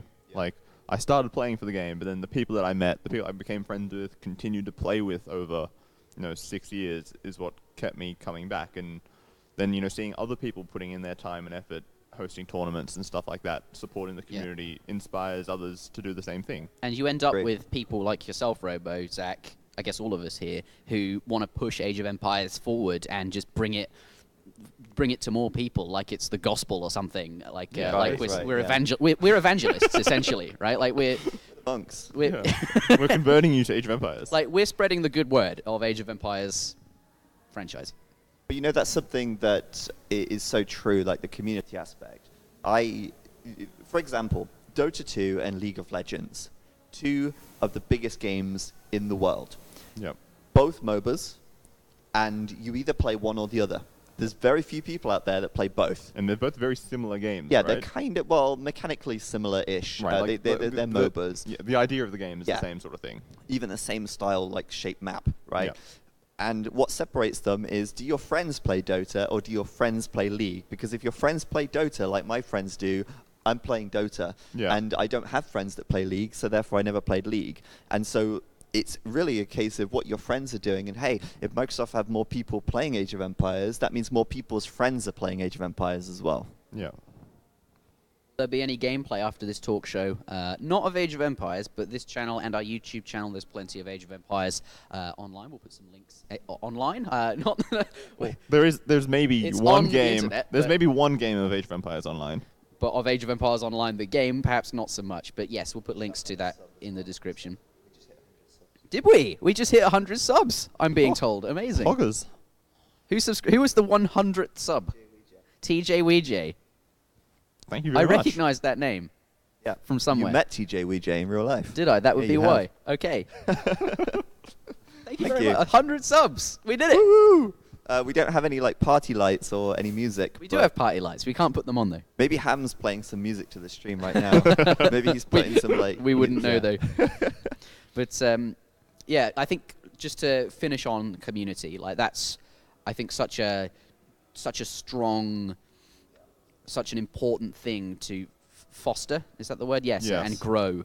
And I think Microsoft is doing the right thing. But to I enable also that. want to criticize Microsoft exceedingly for their terrible community engagement.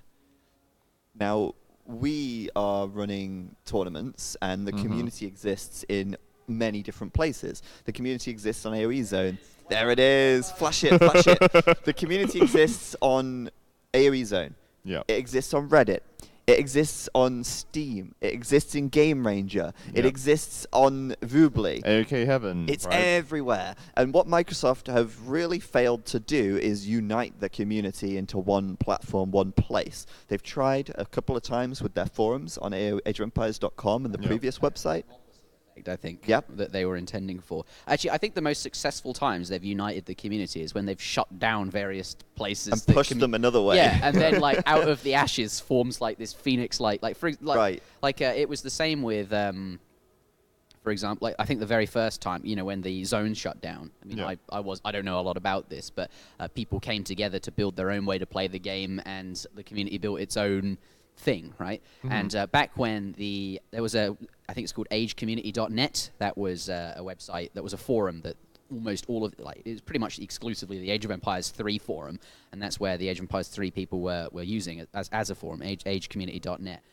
But they shut it down when AgeOfEmpires.com, the forum that they're currently using, and they tried to push everyone over there, and now Age Community redirects to AgeOfEmpires.com. But that didn't go great with the Age 3 community, and we sort of built our own forum, and it was called ESO-community.net, named after when you try and play Age of Empires 3 in the multiplayer in the game. It's called, you connect to ESO Online, so we called it ESO Community, and then it became ESOC, which is this acronym, and then we built our own patch, and we've been making maps and all of these things. So like, it seems that it's I don't know, I wonder how difficult it is for Microsoft to build. Well, here's my issue.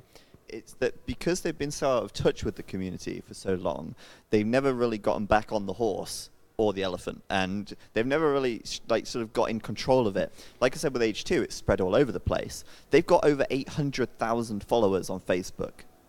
That's a lot of followers, because I think they acquired the Facebook wiki page or something for Age 2. But anyway, the point is, they have very poor community outreach. If Microsoft wants to send a message to the community, there is very few places where they actively do that and do it well. For example, we talked earlier about the ELO problem. Not only did it take them weeks to actually acknowledge the problem and say, hey, we're working on it, they didn't do it everywhere. There wasn't a post on AoE Zone. There wasn't anything about it on Viewably. There wasn't anything about it in all these different places. They weren't like official posts on Reddit either. They're just like one comment at like the bottom of a 200 comment thread, and right? this is a problem, because they've got the huge potential to grow the game. And the growth of this game right now is not coming from Microsoft's engagement with the community. It's coming from our engagement with the community, and T90's engagement with the community, and Neely's engagement with the community. Everyone who's doing events and getting out there and getting the word out. And I think that's why they're willing to put 5K into these events. But at the same time, if you look at a company like Blizzard, right, you've got the Blizzard launcher. You want to load up any Blizzard games, you load up that launcher, and you get your news from that launcher. That, like, when you think about it, having, like, Blizzard have, Hearthstone, StarCraft, World of Warcraft, all their games in that launcher, right? And whichever one you click, you can see, like, all of the news. It feels like, I think this is where you're going, right? There needs to be an Age of Empires launcher. Well, I think there needs to be an Age of Empires launcher for sure, but I mean, Microsoft can do it right. You look at a game like Sea of Thieves, which they released, and I own, and I quite enjoy the game. If I want to get Sea of Thieves news, I know where to get it. I go to the Sea of Thieves website, and it's right there. But I don't think many people are going to the AgeOfEmpires.com website looking for news and information. Well, most news and information doesn't even appear there, right? Yeah, right. It's not even very visible. A new tournament for, like, say, ESOC or on AoE Zone, most of those things don't appear on AgeOfEmpires.com unless it's... Actually, whenever there's, like, an announcement I want to make, I don't interact with any official Microsoft, like, owned or ran, because how many people are you going to reach doing that anyway? No, it's not many. It's the only places you go to your, like, big community site where, like, the community actually is. Yeah. And, like, there's occasional tweets, which is obviously helpful, and Facebook posts, but it's not consistent on what it's you're advertising. not reaching the community. No. You're reaching, like, perhaps just, like, this broader, like, people that have like subscribed to Age of Empires because they know what it is. But if you want to contact or tell a specific community that is actively engaged with the product about your tournament, you're not going to do that through Facebook or Twitter. You wouldn't reach them. Don't you think that's so vital? It seems a shame, yeah. I feel like one of the biggest reasons why this has happened is because of Microsoft's flaky support for the game. The zone shut down, so whatever community was built around the zone just went scattered, out of Microsoft's control. The support for Age of Empires Online dropped, so anyone there just gone. issues with other games and like just in general their flakiness, and shutting down one website, moving it to another, closing their old forums. We've got a new forum now.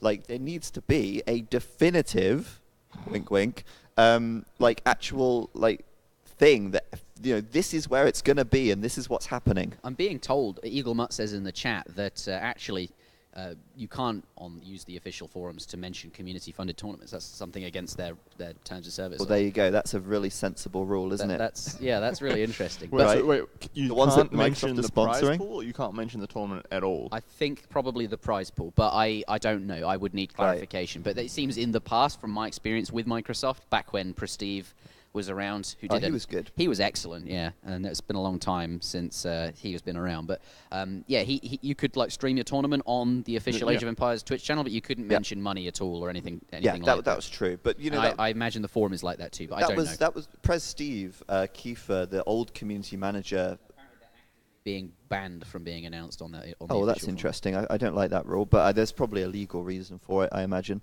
But regardless, I feel like there should be an official post from someone at Microsoft about events that they're sponsoring, because surely that's not treading on any legal ground, is it? Yeah, it's interesting. I have no idea. I wonder if that's... Well, like, you say these things, right? It'd be nice if there was a definitive place to unite the community around or bring news to. And I think that is a great way to talk about what's coming up, the definitive editions on the way. So we've covered...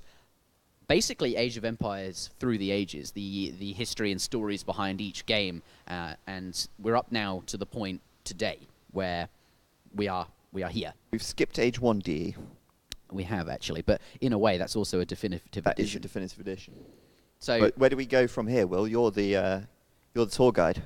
So Age of Empires 1 Definitive Edition was announced before the Gamescom event, where we got those big announcements and the trailers for Age of Empires 4 and the Age of Empires 3 and 2 Definitive Editions were announced. Age of Empires 1D was announced beforehand, and to everyone then, it just felt like, okay, they've done this with Age of Mythology, Age of Empires 2, they put Age of Empires 3 on Steam, and Age of Empires 1 is a game that is not on Steam, or is not, you can't play it without, like, really having to find the discs and install it and make it work because it was made in 1995 or whenever the hell it was made, and it doesn't work because your modern operating system... I was thinking of Windows 95, Wasn't that's 97? probably...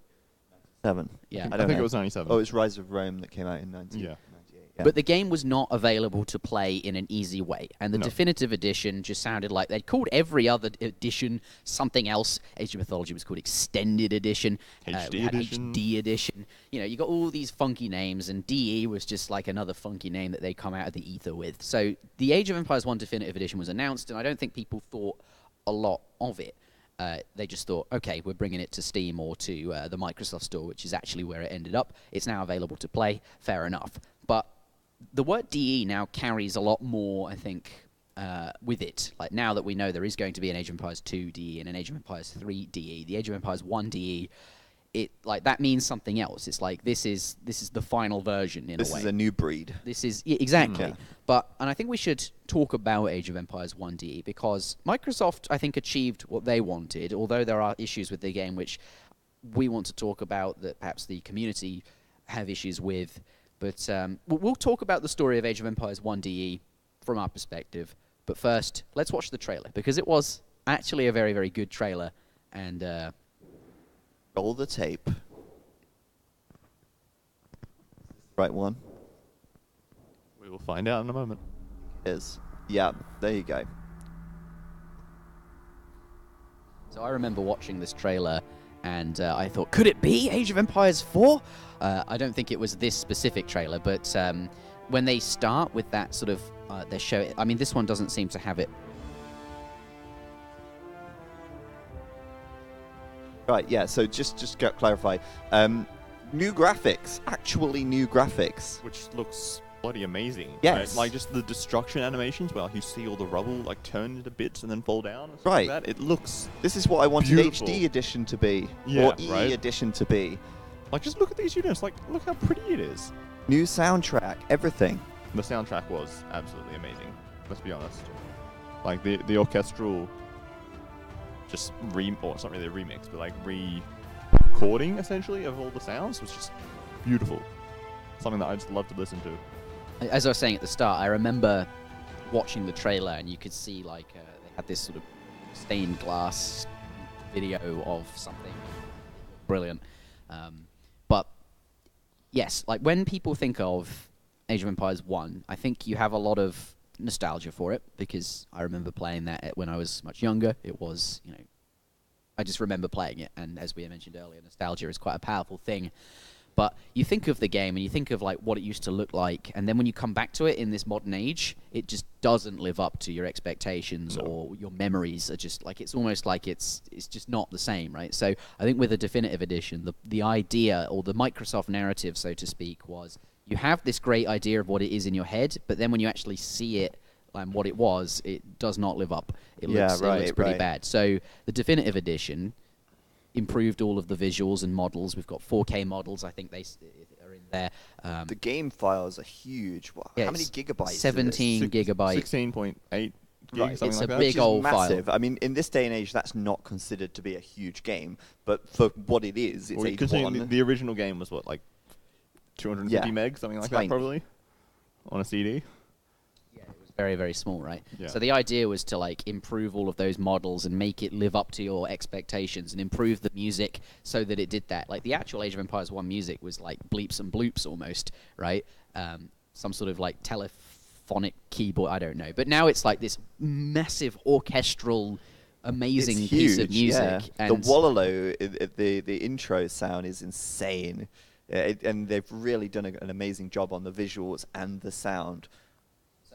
I think Microsoft did that well, but the definitive edition, I think I want to talk about that some more. So there's that Microsoft narrative. We need to make the game live up to the expectations, which they've done.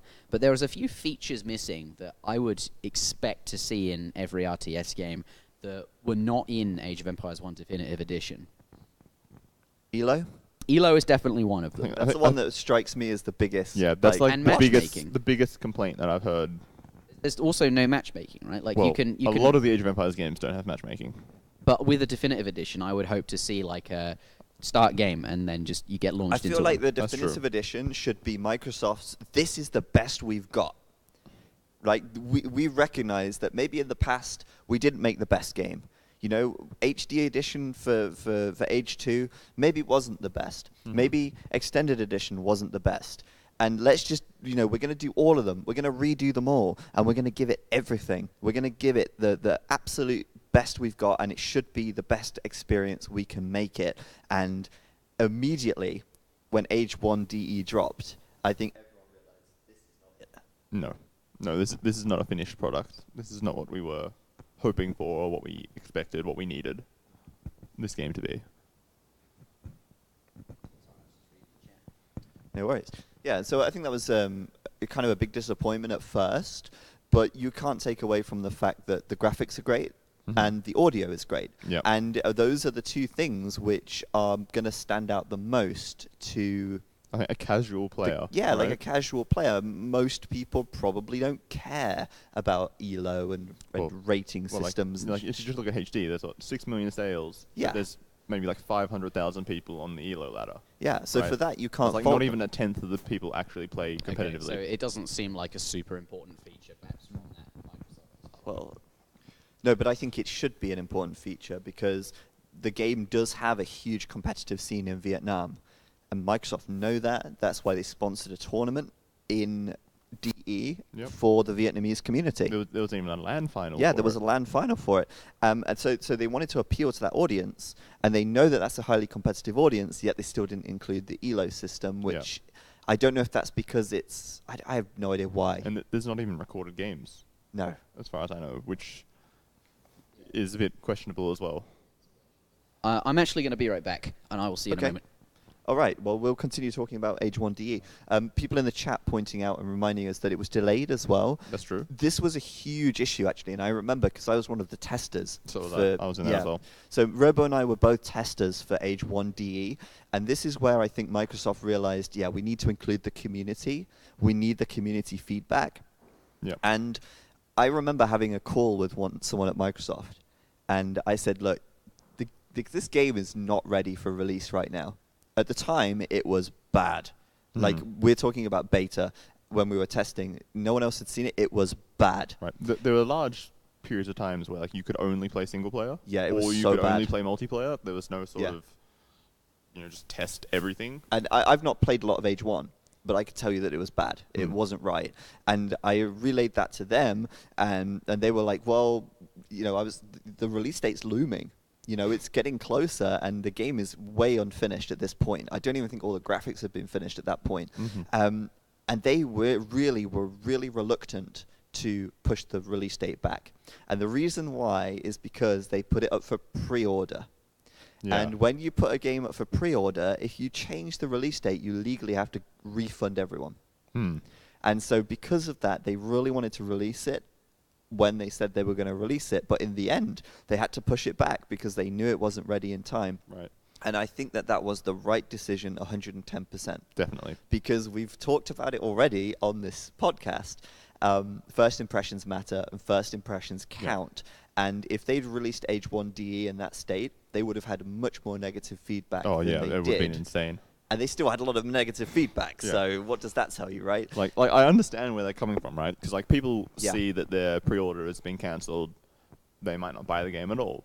Yeah, but I feel like losing, I don't know, maybe 20% of your pre-orders is a better loss than losing 100% of future sales because the press for the game is so bad nobody ever wants to buy it. Precisely, exactly. And I think that was the right decision, 100%. Yeah, sure. Thank you, Chandler, for the 14-month resub. Look at that. You've got a new badge. And he said, my year badge is back for at least 1 month. I am sorry I cannot support as much as I used to. Keep up the good work. Well, no worries. Your Thank you very support much. is much appreciated. Whenever you can. Yeah, and you shouldn't feel pressured to do it every time, just if you've got some spare change. He's 101 now. So, anyway, as we were saying, Age 1 DE wasn't ready. They realized that so much hinges on this game. Yep. Because it was Microsoft who set the bar. It was Microsoft who set the precedent that these definitive editions are going to be the best we've got. We're doing this for 1, 2, and 3, and we've already done an HD edition for 2, and 3 is already pretty freaking good. Right. So, okay, sorry, changing mics, hot swapping the mics. But yeah, so they set the bar, they set the pressure on themselves to deliver a great game. Yeah. And the reason for that is because the expectation is that if Age 1 DE sucks, Age 2 DE will suck, Age 3 DE will suck, and that's going to hurt them much more. And Age 4 might also Age suck. 4 might also suck, which right? is like the big cherry at like the end Exactly, of and the all this road, is right? leading to Age 4, right? Yeah. From what I can see. And like they need to have that positive community interaction, the positive reception to their games leading up to that. Exactly. So apparently we've got a lot of sound issues because of this mic. Oh, okay. It's hissing a lot, which is a shame. But the other mics seem okay, and yeah, so there's that. I will stop using this mic. Right, so we'll swap back and forth. Oh, he Guess wants so. me to come over now. Oh dear. Well, I'll go have a look in the booth and see what's going on with the sound. You guys can talk about the next thing. I'll take a mic. Well, I won't take a mic with me. You take this one. Don't worry, guys. All right, so Zach is hopefully on it. we can fix those. At least there were no gym sounds, right? Today, I think these mics absolutely cut it out. But Yeah, well, because the gym only stopped making sounds 10, 15 minutes ago. I haven't heard any complaints at all. yeah, so Well, that I don't actually have chat, so I couldn't see the complaints anyway. But that's good. Yeah. But yeah, I think I briefly caught the end of that discussion that Age of Empires 1, needed to be really, really good. So to set that sort of to set that precedent going forwards, right? yeah, so that people are looking forward to and will be excited by the definitive editions in Age of Empires 4. How loud is the hissing? Escape AoE asks. Not very loud. Okay. Well, Hopefully the hissing's gone, since the hissing mic just went away. thank you. I will spank you. I think up next though, let's talk about Age of Empires 4 because that was what was well. Let's. Pardon me. I'm just looking at my notes here. I'm jumbled up. No, we will not talk about Age of Empires 4. We'll talk about Age of Empires 2D, which I believe is what you were doing. Not really, though. We're still on the Age of Empires 1 topic. We're waiting for you to come back and Oh, I direct us see. where to go. All right. Well, there is no trailer to show for Age of Empires 2 DE. No, and there's not much news at all. There's not much public information No. about it. So I think this is the part of the podcast that we've been building up to, right? It's that we've gone through the ages from the beginning. Age of Empires 2 Definitive Edition is obviously very exciting. Yep. Now, I want to outline what my thoughts on this and what it should be, right? Mm-hmm. And see how they hold up with you and Zach. I guess just you, because you're here. Fair enough. Yep. So it seems like Age of Empires 2, they brought it out way back when. It was very popular. It was a good game. It went down well. Microsoft were probably quite pleased. Ensemble were probably quite pleased, the company that made it. And since then, it has managed to stay alive and keep a reasonable player base, a competitive player base, people that are passionate about the game. And here we are in 2019 with all sorts of things happening surrounding the game, which is awesome, and just upward progression and growth for not just Age of Empires 2, but the other Age of Empires games in the franchise as well. All of them are sort of growing in player numbers, and that's brilliant to see, considering the life cycle of any product really is that starts and then it goes down, right? Whereas here we're on the move upwards again, which just is a big testament to how good Age of Empires is as a game. And I think a lot of that has to do with the HD release, right? Like, obviously there was a spiking, and then like petering out towards the end of Zone, and then huge drop, and then sort of stagnant for 10 years or something. But then HD comes down and it starts going up again. But the fact that they even wanted to make an HD is like, that's a testament to the game. Yeah. But okay, so here's Age of Empires 2 DE. It's been announced, and for me, what this sounds like, or what I sort of expected from it when it was announced, was that okay, we've added a bunch of content with the Forgotten Empires, the African Kingdoms, the Rise of the Rajas that we've mentioned. But here, this is going to consolidate it all. We're going to take all that content and put it into one title that you can buy. Are we fixed? Are the sound issues good? Hopefully.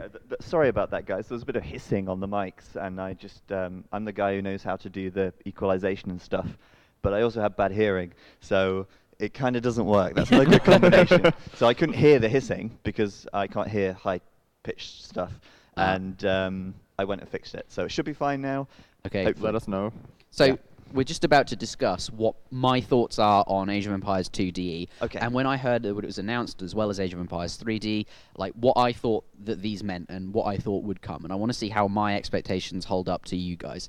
So for me, it felt like we've got these 3 or 4 expansion packs now. We're going to consolidate all of these civs under one umbrella, under one game, under one definitive edition.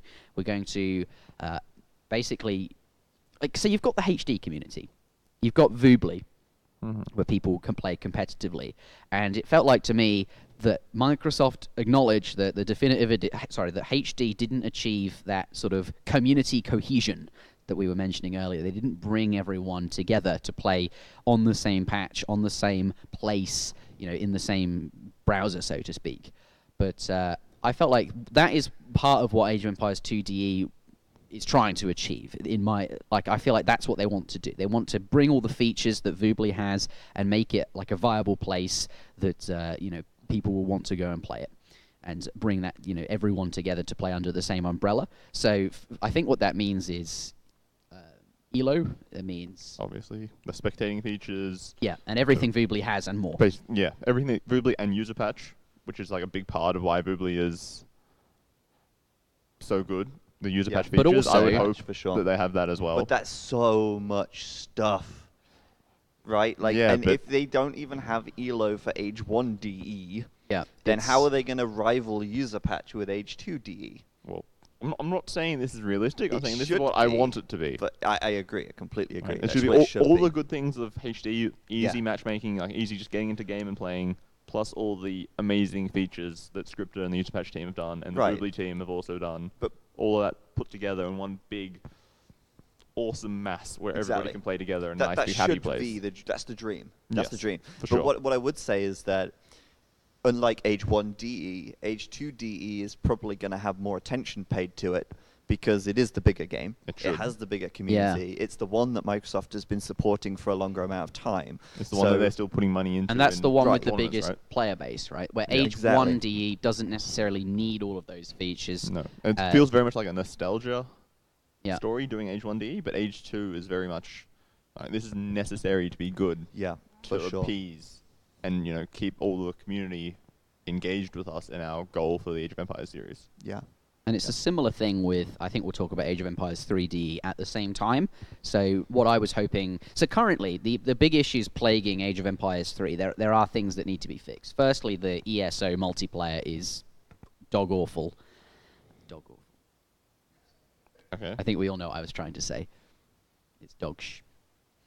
So basically what happens there is the multiplayer doesn't work out all that well. There's a lot of issues with it, and a sort of more robust platform to play multiplayer would be sort of ideal. Like, it's possible to cheat currently. Like, it's possible to do all sorts of things, which I imagine is the same on HD as well. Can confirm. And also, to play the expansion packs, you know, Age of Empires 3 released its expansions before broadband and really fast internet was a thing. So to play the War Chiefs, you have to buy the CD and install it, and then you connect to the War Chiefs lobby, and that's separate from everyone else on the vanilla Age of Empires, which splits the player base. And then this happened again with the Asian dynasties, and what you have now is this sort of 60-40 split, where 60% of the community is on the Asian dynasties, 40% is on vanilla, and no one plays the War Chiefs, because it's this middle thing which Doesn't really have a role in where, yeah. So what the Definitive Edition needs to do for Age 3 is bring all of these civs together under one platform, and just sort of into the same browser lobby, so to speak, so you can all play together and it doesn't split the communities. And that just improves everything for everyone, because then queue times are less and finding games are much easier and that kind of thing. And hopefully multiplayer would be fixed and all of the abusable issues would be solved. Okay. So that seems like a relatively...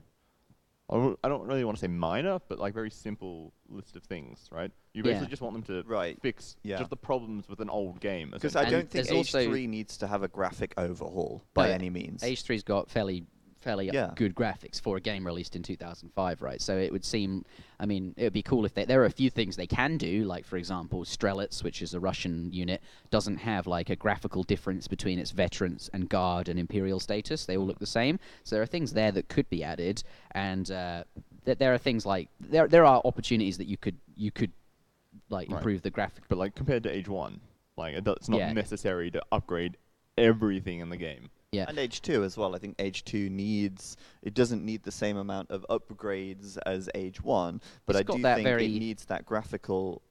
I don't know, I'm on the fence about this, but I feel like Age 2 DE would probably need more of a graphical overhaul in the sense of Age 1 than Age 3 would, because...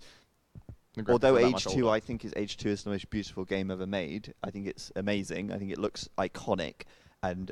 You know, I think that game has some of the most iconic artwork ever. Yeah, I was about to mention that. And do you want to ruin that with new graphics? They probably will, because that's kind of what's expected, I think. I mean, that's the difficult thing, is improving the graphics or trying to improve on something that's already so iconic and loved and well known. Right, exactly. It's very difficult to do it right, and any changes would be very... I feel like the ideal way to do that is to have just like a toggle option.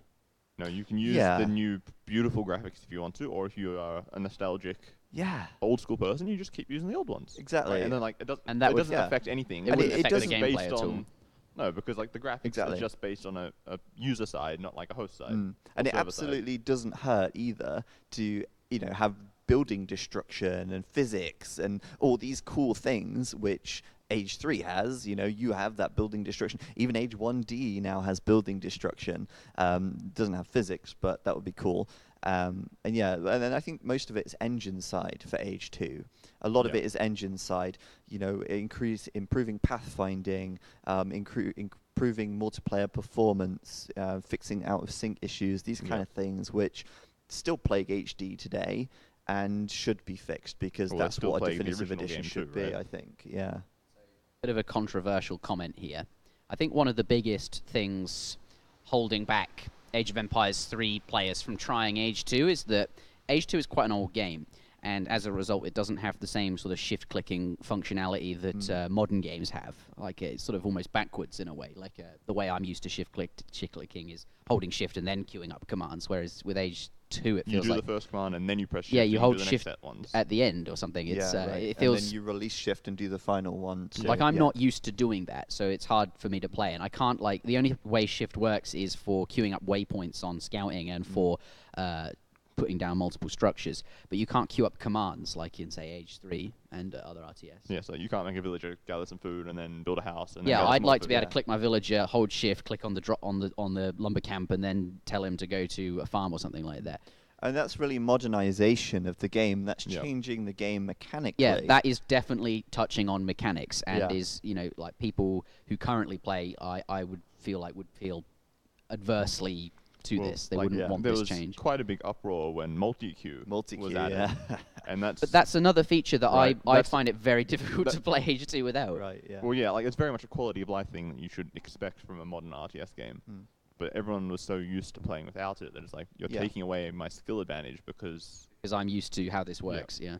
And I guess sort of the same thing happened when Age of Kings became Conquerors, and they added in all these new features as well. Or like Right. when they finish building a lumber camp, they They're then go to automatically work. chop wood, Yeah, right. like can you imagine a time where that felt like this is my skill being ruined? Yeah, right. Which But is, that I would think tr- that's such a non-argument. I think that queuing buildings, cycling through buildings and queuing units is not skill, it's tedium. Well, And it is a skill, but... it's such It a is- it's definitely stupid tedium as skill well. though, right? Yeah, no, I'm not saying it's not tedious, but it is a skill. like in modern RTS, you want to focus your the player's APM should be spent doing something that's fun rather than perhaps cycling through different buildings just to queue units and just it's almost a battle with the UI to try and make things happen in Age of Kings especially, but to an extent.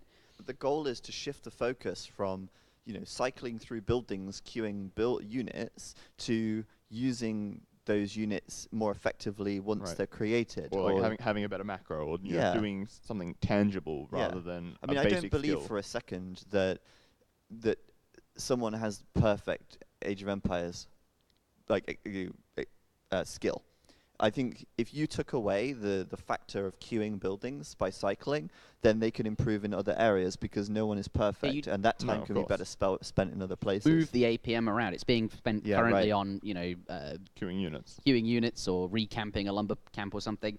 And I would hope that newer RTS games, perhaps Age of Empires 4, would try and shift that focus to the actual combat or something that's just Right. more perhaps interesting. But that's something that, I think we've got different categories of things here for Age 2 DE that we're talking about. We're talking about graphics and visuals. Yep. We're talking about engine improvements. We're talking about mechanical improvements or, improvements. I think they're controversial as to whether or not they're an improvement or something like that. Modernization. Yeah, that's how I view it. Like, Yeah. like bringing shift-click functionality to the way you'd expect it to work now. And then you've also got the things surrounding that. So like the multiplayer functionality, the modding stuff. There's so much actually that goes into the game that's actually outside of the game, if you know what I mean. Like, I still think it would be great if Age 2 DE could unite the community into one platform. That's what you hope for it, right? Right. Because that just instantly makes everything better. You've got more people playing, it's easier to get games. Right. It's easier to reach a larger audience with Twitch streams and tournaments. It's easier to For sure. just do everything, basically. But don't you think that, Microsoft they kind of have to deliver on that in a way, because how are they going to do this? Because they already have HD edition and the expansions on Steam. yeah. So are they going to make people buy DE? Is it going to be a one-time small cost to upgrade to DE? Is it going to be a free upgrade to DE? Like, what's the deal there? How are they going to bring everyone to this one place? I don't Because know. it could just be another splitting factor in the end. It's hard to say, right? I know what I'd do. Well, from a community perspective, giving it as a free upgrade to everyone that owns HD is obviously the best from our perspective. But you have to spend money making this game, and you can't really. Can't be free. That's you just can't commercially not you viable. can't give away 6 million copies for free, No. right? Is it going to be on HD? On Microsoft Store, Windows Store? Is it going to be on Steam? If it is on the Xbox Store, how do you give it away for free to Right, people who have Steam? Like, how do exactly. you do that cross? How do you do that? platform. You'd have to somehow put in your HD key or something from Steam. or like they send a code to every Steam account yeah, that owns it would HD. And it's be like, You're messy. dreaming, It Robo. sounds messy well, already. I'm not dreaming. I'm just like trying to work through the problems in my mind. And I don't know. I know Microsoft, when Microsoft bought Minecraft, they did this update to it. So I can't remember what it was exactly, but I know that they offered that as a upgrade to anyone who had the game. They could buy it for $5, and anyone who didn't have it had to pay the regular price. okay. That's fair, right? So you're still covering cost, but So I do wonder if that would be an approach, perhaps. But it seems a bit counterproductive to me to make a DE edition that ends up splitting the community more than it unites them. Yeah, we hope that that doesn't I happen. feel like has to be the goal of all of the definitive editions, and that is to bring Age of Empires players and just the whole franchise and everyone, all the communities together. For sure. Like honestly, I think like Zach's idea of having the Age of Empires launcher, like the Blizzard one, would be so good. Yep, I've like- been telling them this for ages. Yeah, like- I've been saying you guys should make a launcher. That would be great. 'Cause, like if I want to play with my AoE 2 friends Yeah. and play like AoE 3 with them, they're already on my friends list. I Yep. already know they're all there. They're in my clan or whatever, and we can just go over there and have some fun. You know what? Who does this well? Stardock. So there's a game that I bought on Steam a while ago. It's a RTS game. It's called Sins of a Solar Empire. I've heard of that. It's made by Stardock Productions game. I don't know what the full company name is, but they have the Stardock launcher, right? It launches through Steam. You run the game on Steam, and it opens up their launcher, and it has all their games in it, and you still have your Steam friends list, and so you can see who's playing what, and it works through Steam, but it's a launcher, and you get the information about the game right there. You know, you have the updates right there. Right, You so have like if the there's a Steam sale or something, It's or if they've got United. a new update coming next week. There's a Why- thing there for yeah. you to see. And why right in your doesn't face. Age of Empires have a window like this that comes up and you select Age 1, 2, 3, 4, Mythology and you click on online. it, and it tells you information about the game, news and information and updates. It's responsible for updating the game, perhaps. It's got a friends function that you can play with anyone. Like, you know, this would just be awesome, but it doesn't exist. No, not yet. It feels like a Where's the vision? missed opportunity, perhaps. But DE, we'll see where they go, and I have high hopes, and I hope Microsoft will deliver, despite Age of Empires 1. But, Age of Empires 4 is also something time as the definitive editions, and this is the final topic on this list here. So Age of Empires 4, quite exciting, and not a lot of information. So I think what we should do is say as much information as we know that is out there and bring it all into one place, because I think people have a lot of questions that need answering, and we'll give it a go. Age of Empires 4. It's coming at some unspecified time in the future. It's happening. That's all we know. That's literally all that I know about the game. Let's watch the trailer, and Yep. then we'll talk about the game. Okay.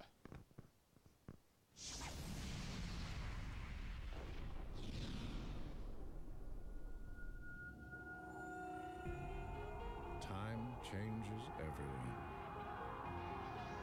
And everything. Empires will rise.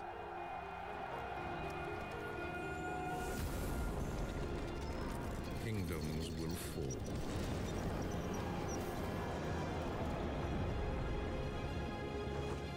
The grounds of battle become stained with fire and blood. But our thirst for adventure,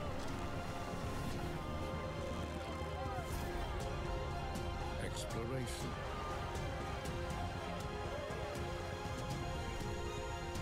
discovery, and conquest will stand the test of time.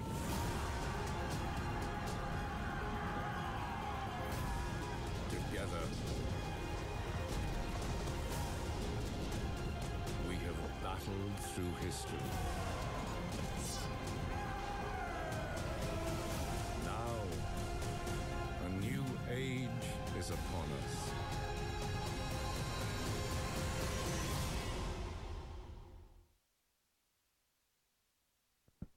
there you go. Age of Empires 4 announcement trailer.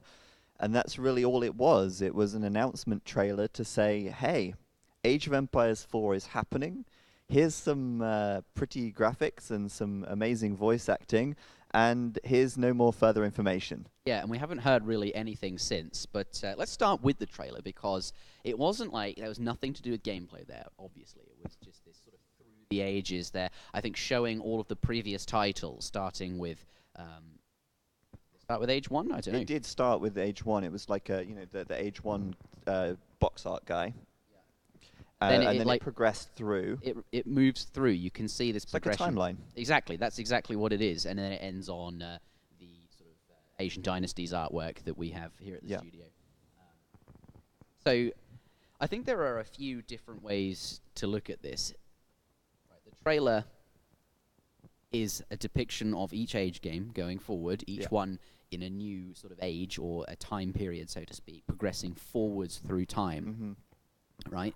So what does that mean for Age of Empires 4? This is the Age of Empires 4 trailer, and I think it's only natural. I think, someone definitely thought about this, and it's only natural that we do that and try and read into it. Does that mean that, it's moving forward through time? Will Age of Empires 4 be in a new era, like more modern than before?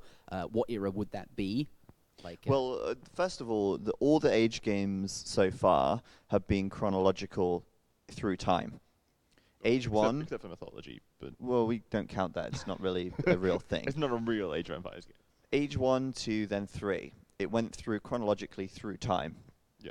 And we don't count Age Online because it was an offshoot. As we talked about, we don't count Age of Mythology because it was an offshoot.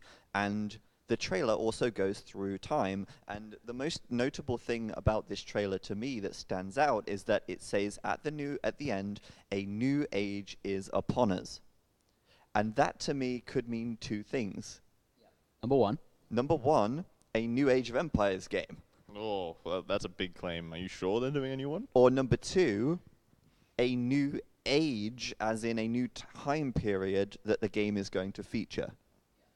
Well, and there's also that, I think there was like a box art image from way back where there was the pictures of Age 1, 2, 3, and then there was also a 4 and a 5 image. Where like Age 4 was like a Company of Heroes style. Everyone points to that, but that was just like idea, concept. Yeah, of course, I'm not saying it's. Yeah.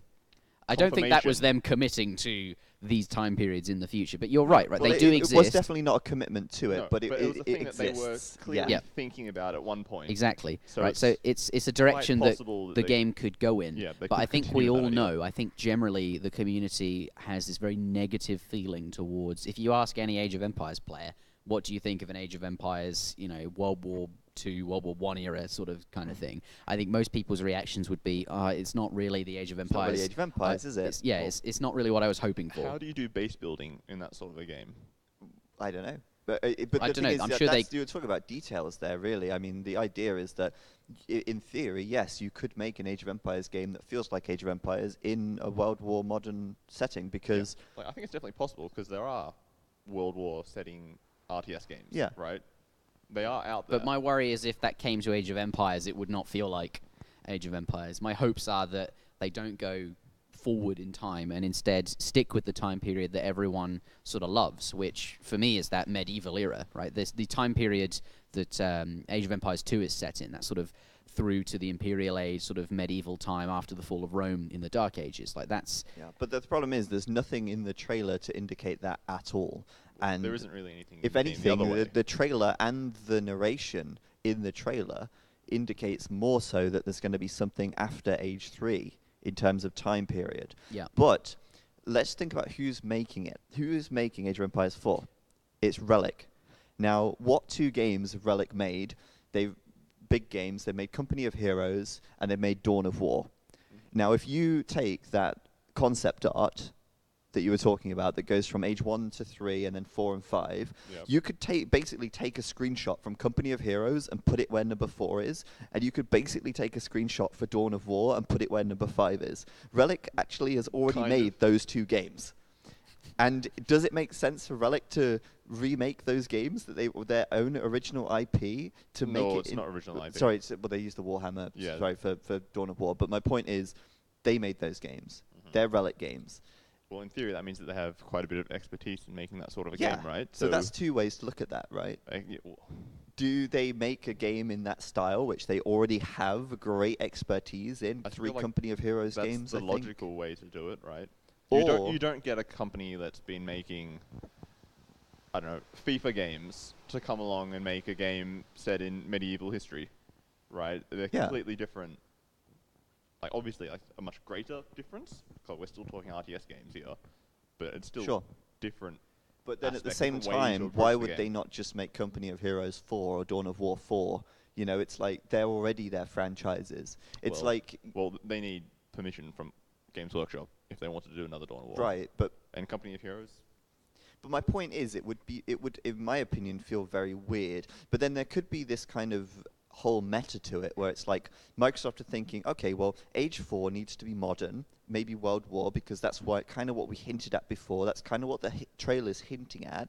And Relic have already made this great World War setting game in Company of Heroes, and they've got a lot of experience with this. What if we try and capitalize on that fact by bringing all of the aged community and all of the Company of Heroes community and making this child of, you know, that sort of tries to appease both? And that could be an angle that they're looking at, but they also risk not checking the Alienating one boxes or of the either. other. Right? You risk alienating people that really don't want to play a game set in, you know, something that's futuristic or even like near modern. Like they want to play, like for me, Age of Empires is. I feel like that's sort of a bit of a non-argument too, because there's always going to be people who don't like the setting of any game. But it is an Right. argument because that's so many people in the Age community. And Age of Empires, they're calling it Age of Empires 4. And if it is not what Age of Empires people want, you have that same issue Age of Empires Online but had, right? Where Have you we- don't get community is there adoption. a survey of the 6 million people who own HD, right?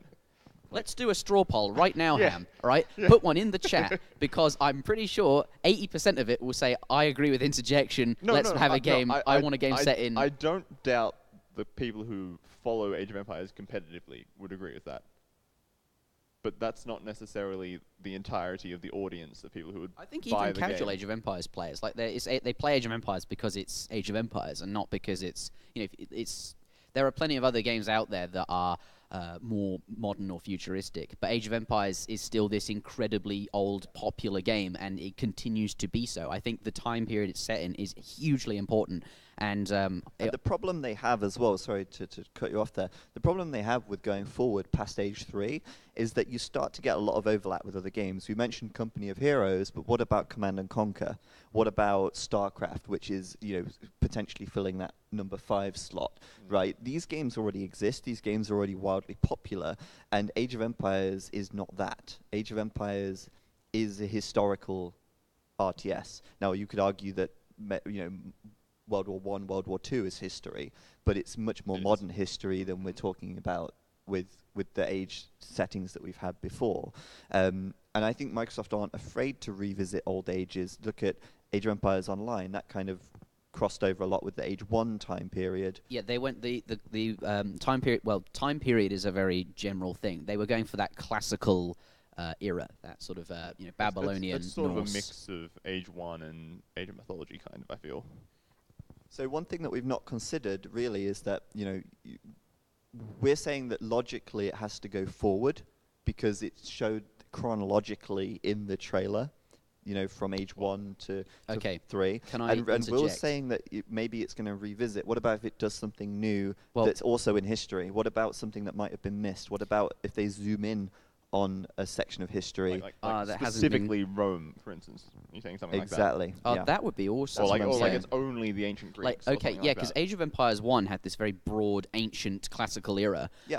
Age of Empires 2 was that very broad medieval Yeah. era up to the it's industrialization a huge era, and the Age imperial 2. It's huge. Yeah, it's like yeah. 1,000 years or something. Yeah, right. Yeah, and Age of Empires 3 focused on that colonization of America, which happened, you know, just before the Industrial Revolution. Yeah. By the way, 76% agree with interjection. Cool. I didn't say they wouldn't. Yeah, okay, right? I know. I'm just saying, like, the grand scheme of things. There's more So, people than just But in this my chat. thoughts, okay, you could zoom in on this area, which is something they could well do, and I think that would be very exciting. Like, you know, Greece, Rome, Egypt. There's lots of, like, you could get very, very specific here. But what if they do something even like the trailer is through the ages, from 1 to the end of Age 3.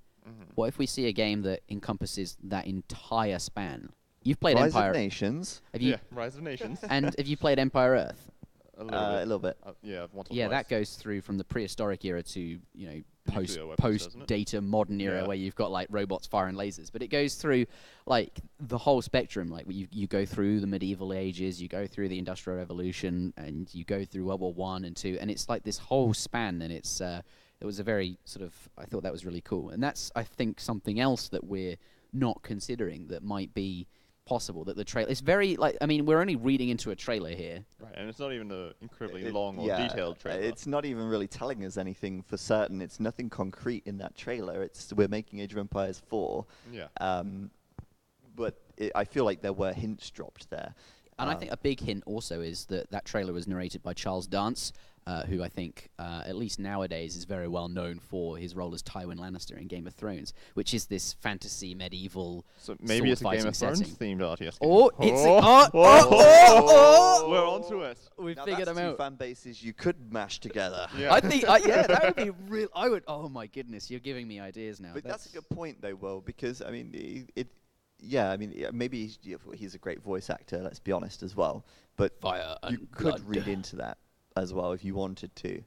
Well, honestly, you can read anything you like. It doesn't mean it's true. Of course, That's how fan theories but and things have conspiracies to appear. exist in the first place to be read into, right? Mhm. I'm not just going to say, well, I think it's going to be about pink ponies because, I like them. like pink ponies.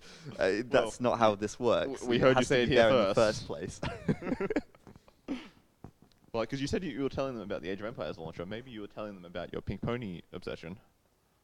Could have, Could've. maybe, but I didn't. So maybe there's some element of fantasy coming into the genre, but I think that would not be Age of Empires. That wouldn't feel like Age of Empires. You'd have to call it Age of Mythology 2. I think that's where you'd go with dragons and White Walkers.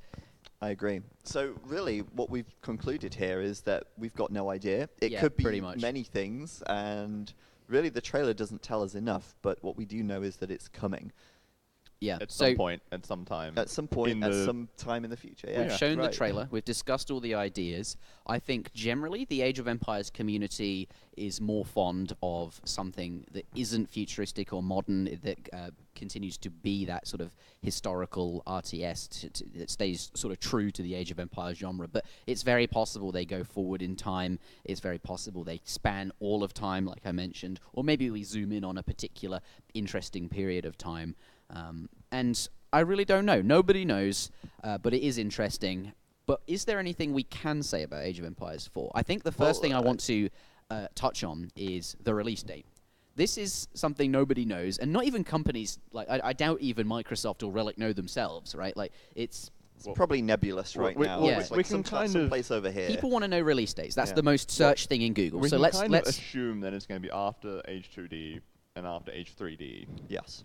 that would make sense, right? would Because make they'd be sense. releasing, they'd be Chronological building up order. to it. And it Yeah. makes sense for H2DE to come out this year. Also, you could also read into that because they tied in the whole DE thing with the 4 trailer. Because the Age 4 trailer went through chronologically 1, 2, 3, and here comes Age 1, 2, 3 DE.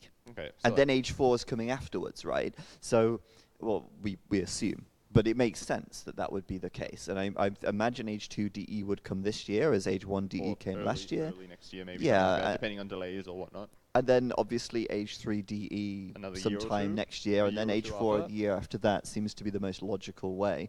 I saw a hilarious article on PC Gamer claiming that Age 4 could come out this year. I was, what? Knows how much they know. But Like, if I had to place a bet, I'd say something like 2022-ish. yeah, 22? it's- Whoa, 22. Damn. Well, I'd say 21. H2 is maybe this year or next year. Age 3 is either next year or the year after, so that's 21 already. Yeah. So Okay, fair. All right, Yeah. but just to be clear here, that's a this lot coming of hype that they need from to build for 3 people 6-7 that years. are in the Age of Empires community and are intimately connected with, I guess that's us, I suppose. Connected. Our thoughts on the release date are that obviously nobody knows, but that's, I guess, what we're thinking. I'd say 21, 21, not 22. 22, Okay. but Fair- it like, could it's still- equally be early 22. We've got a similar train of thought, though, Yeah, with yeah, what we're absolutely. Right. saying. Yeah, for sure. And I think as well, you know, like so I'm going to tell you a story. I knew that Age of Empires 4 would be released or be made before anyone else outside of Microsoft. I was the first person they told. Humble And brag. I don't know why they told me. I'm Streamer still favoritism. confused about this to today. So I got a call. And Not anymore. I got a call, and in the call, it's like, well, I've got some news to tell you. Yeah, I know, Weird right? flex, Weird but flex. okay. But they told me, we're going to make Age of Empires 1 Definitive Edition. I was like, great. Okay, that sounds cool. Seems good. I was like, okay, cool. And I thought that was it. And then they go, and we're making Age of Empires 4. I was like, what? But they didn't You're tell you about kidding me. H2 or H3? No, nothing else. That was it. And then I had nothing for 4 months. That was it. And then the Gamescom thing. And the reason I think they told us in the end is because obviously myself and Killer B were at the Gamescom announcement where they announced the Age of Empires 4, and we had a little bit there. And obviously we were let in on the info at that point. But I still don't know why they told me that, and I have no idea. But it happened, and I thought I'd fit that in there because, you know, weird flex, but why not? Weird flex, but okay. They were gauging your reaction. If you reacted, I never- actually Well, cried. Maybe that guy was also just doing a bit of a weird flex. Maybe. And just showing off you. he was showing up to you. Yeah, right.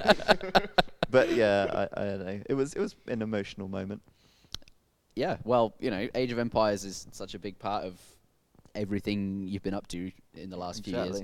Yeah, for sure. It's special. Special.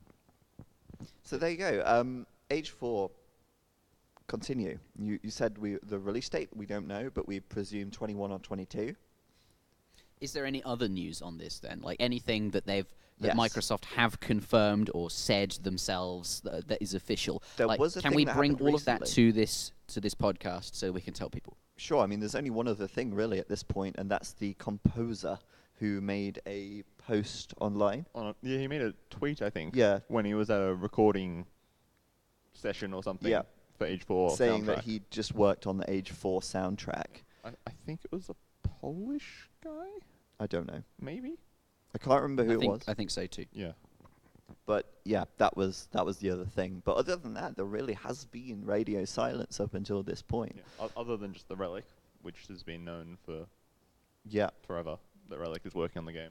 Yep. Yeah, Relic Game Studios, who have made a number of RTS that you mentioned earlier, most of which are not set in, they're set in the modern or Futuristic onwards. eras. Witcher 3 composer, Polish Witcher 3 composer. Oh, wow. I knew something. So Witcher 3, fantastic Yeah, game. fantastic music. And yeah, so that's a good sign. You know, that is a good sign. And I think Microsoft will absolutely go all out to make sure that Age 4 is a great game. Relic, a little bit of questionable, I don't know, people are questioning whether Relic will deliver because of their recent games. I think Dawn of War 3 was not well received. And I think people are questioning whether Relic will deliver. But Relic has always been sort of experimental. They've always not been afraid to try things. And I'm wondering if some of that Relic spice will end up in I hope so. Relic spice, you know, I feel into the cooking pot that is Age of Empires. I feel like the Dawn of War comparison is not always a fair one because the different Dawn of War games themselves have all been so different from one to the other. Right. Like the very first Dawn of War and its expansion, Winter Assault, were still RTS games, but it was a very narrow field of what you could do in that RTS. Then the next two, which was Dark Crusade and Soulstorm, it was a bit of a larger scale, but still very much small bases, small armies, but like really high impact sort of stuff. And then Dawn of War 2 wasn't even really an RTS anymore, right? Almost turn-based, right? Yeah, right. So like Yeah, the fact so- that Dawn of War 3 isn't the same as Dawn of War 1 doesn't necessarily mean that Relic sucks. No. It's no. just that maybe the parameters of what they were supposed to make was different. Yeah, I or mean, you just- never know as well, because, I mean, there could be something coming from Warhammer, Yeah, we yeah, want it to exactly. be like this, you know, and the developer is always ultimately kind of at the mercy of the publisher who's saying, well, we want this, you Yeah, know, exactly. you're going And to it's make like this. it's their yeah. IP that you're using, so Yeah, you right. kind of And they're paying for it, right? So you have to do what they say. Yeah, Which is exactly. pretty much the story of that. So I imagine, I hope Relic do have the freedom to try new things. But equally, I want Relic to look at, and this is what I think we should talk about next, which is what we hope Age of Empires 4 will be. I think I've made it very clear. I hope it's not a futuristic, not modern or even post-modern, just something that's, you know, classical time period that the Age of Empires games have been, you know, traditionally set in. But what I'd like from Age 4 is for Relic to have some freedom with their spice. Like, I'd like to see, you know, well, I'm the Age 3 guy, right? I've been the home city mechanic. I could go on. I like new things. You're slowly converting me, though. Yeah, good-o.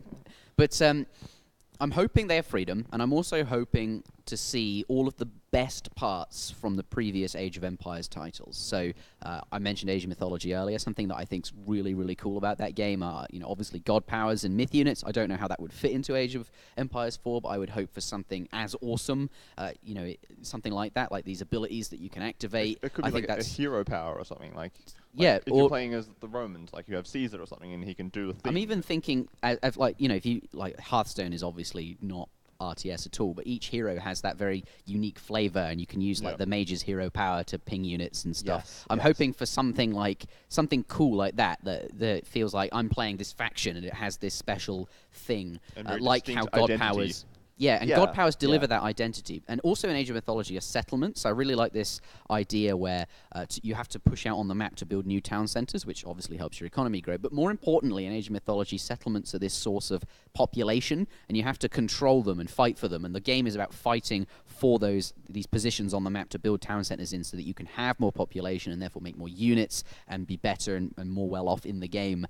That's something I would like to see, or is a mechanic I was fond of, and I'd like to see those sort of almost like command posts or something like that, like objectives on the map that you should fight for and try to control. Relic definitely has a history of that with the Dawn of War games. That's true, absolutely. The strategic points and the relic points and whatnot. And then you can look at the other Age of Empires games and say, what did they do well, and what were the most flavoursome parts that people like really enjoyed? And I'd like to see Relic be inspired by those mechanics, not copy and paste them or reinvent them even, but to be inspired by them and create you know, something that feels organic and authentic like Age of Empires, but you know, maintains that all of those, you know, good things from the previous titles. I think that's really well said. I'd like to see from Age of Empires 4 something like that defines it as a, because if in Age of Empires 1, 2, and 3, they've all really been very, at the time, innovative.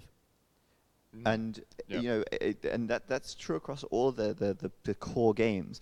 Age 3, when it came out for 2005, those graphics are insane. And just the physics in the game as well, with like Exactly. the cannonballs and everything. Age 2 had huge advancements with AI, which was not really comparable with any other game at the time. And even its graphics were And that's amazing for the time. Exactly. And I want to see more of that from Age 4. I want to see Age of Empires 4 kind of push the boundary a little bit of maybe they have insane graphics. Maybe they just melt everyone's PC. Yeah. like be relevant for the next 20 years. Who knows? Maybe they You can't even play it on current PCs. That's how advanced it is. Maybe they integrate some machine learning AI. Maybe like there's so many things, yeah, right? machine learning like, AI. I think they have to do something that sets it apart and makes it special, and that's something that all Age games have delivered on so far to this date.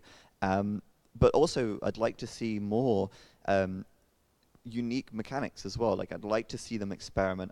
Like you said, they're not afraid to necessarily do that, and I would like to see them try some new things. You know, I think a lot of Age 3, Age 3 got a lot of hate for the home city mechanic, but they tried something new. And perhaps it wasn't that well received, but I think it's still a good mechanic. And I think they can do that kind of stuff with Age 4 as well. I absolutely agree. They shouldn't copy and paste and just stick to the core. They should at least try and innovate. Yeah, you mentioned the shipment mechanic, and I want to touch on that, because what I love about the whole reason I love Age of Empires 3, and obviously the shipment mechanic is that. But what that does, like, I'd like to see... if you were going to reinvent home city shipments, when you break it down, what home city shipment, what they are in essence are every couple of minutes the game asks you, what direction do you want to take your strategy? And it asks you to make a choice. And every 2 minutes or so, it's like, okay, now where do you want to take your strategy? And it's like shifting gear every couple of minutes to move in a new direction. And it makes the game feel very dynamic, and it makes the game feel very like you have choice, and that you can take and play the game how you want to play it. You feel like you have a lot of control over like what strategy you should be doing. And this can manifest itself in choices between, do I want more gold for aging up, or do I want to upgrade my musketeers or some sort of infantry? And I'd like a game that, like, that is able to ask you those questions. It's like, what direction do you want to go now? And I think that every choice should be a real decision. You know, I think in Age of Empires 2, we're at the point where a lot of things are just no-brainers. You know, you kind of know how the game's going to play out. I feel like decision-making in RTS should really be very...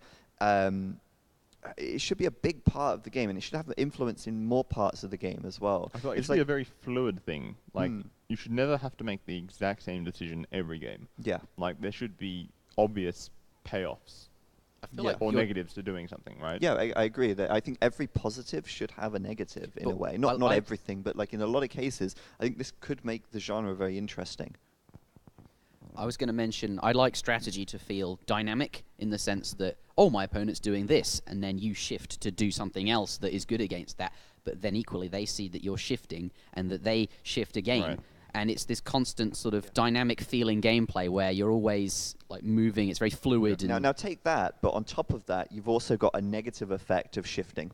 So you shift to counter them, but that weakens you in some other way, somehow. Or because you have to spend more resources right. checking into this new unit or But then right? they shift again, and then you've both now got this negative, which you could then come round to abuse later in some other way.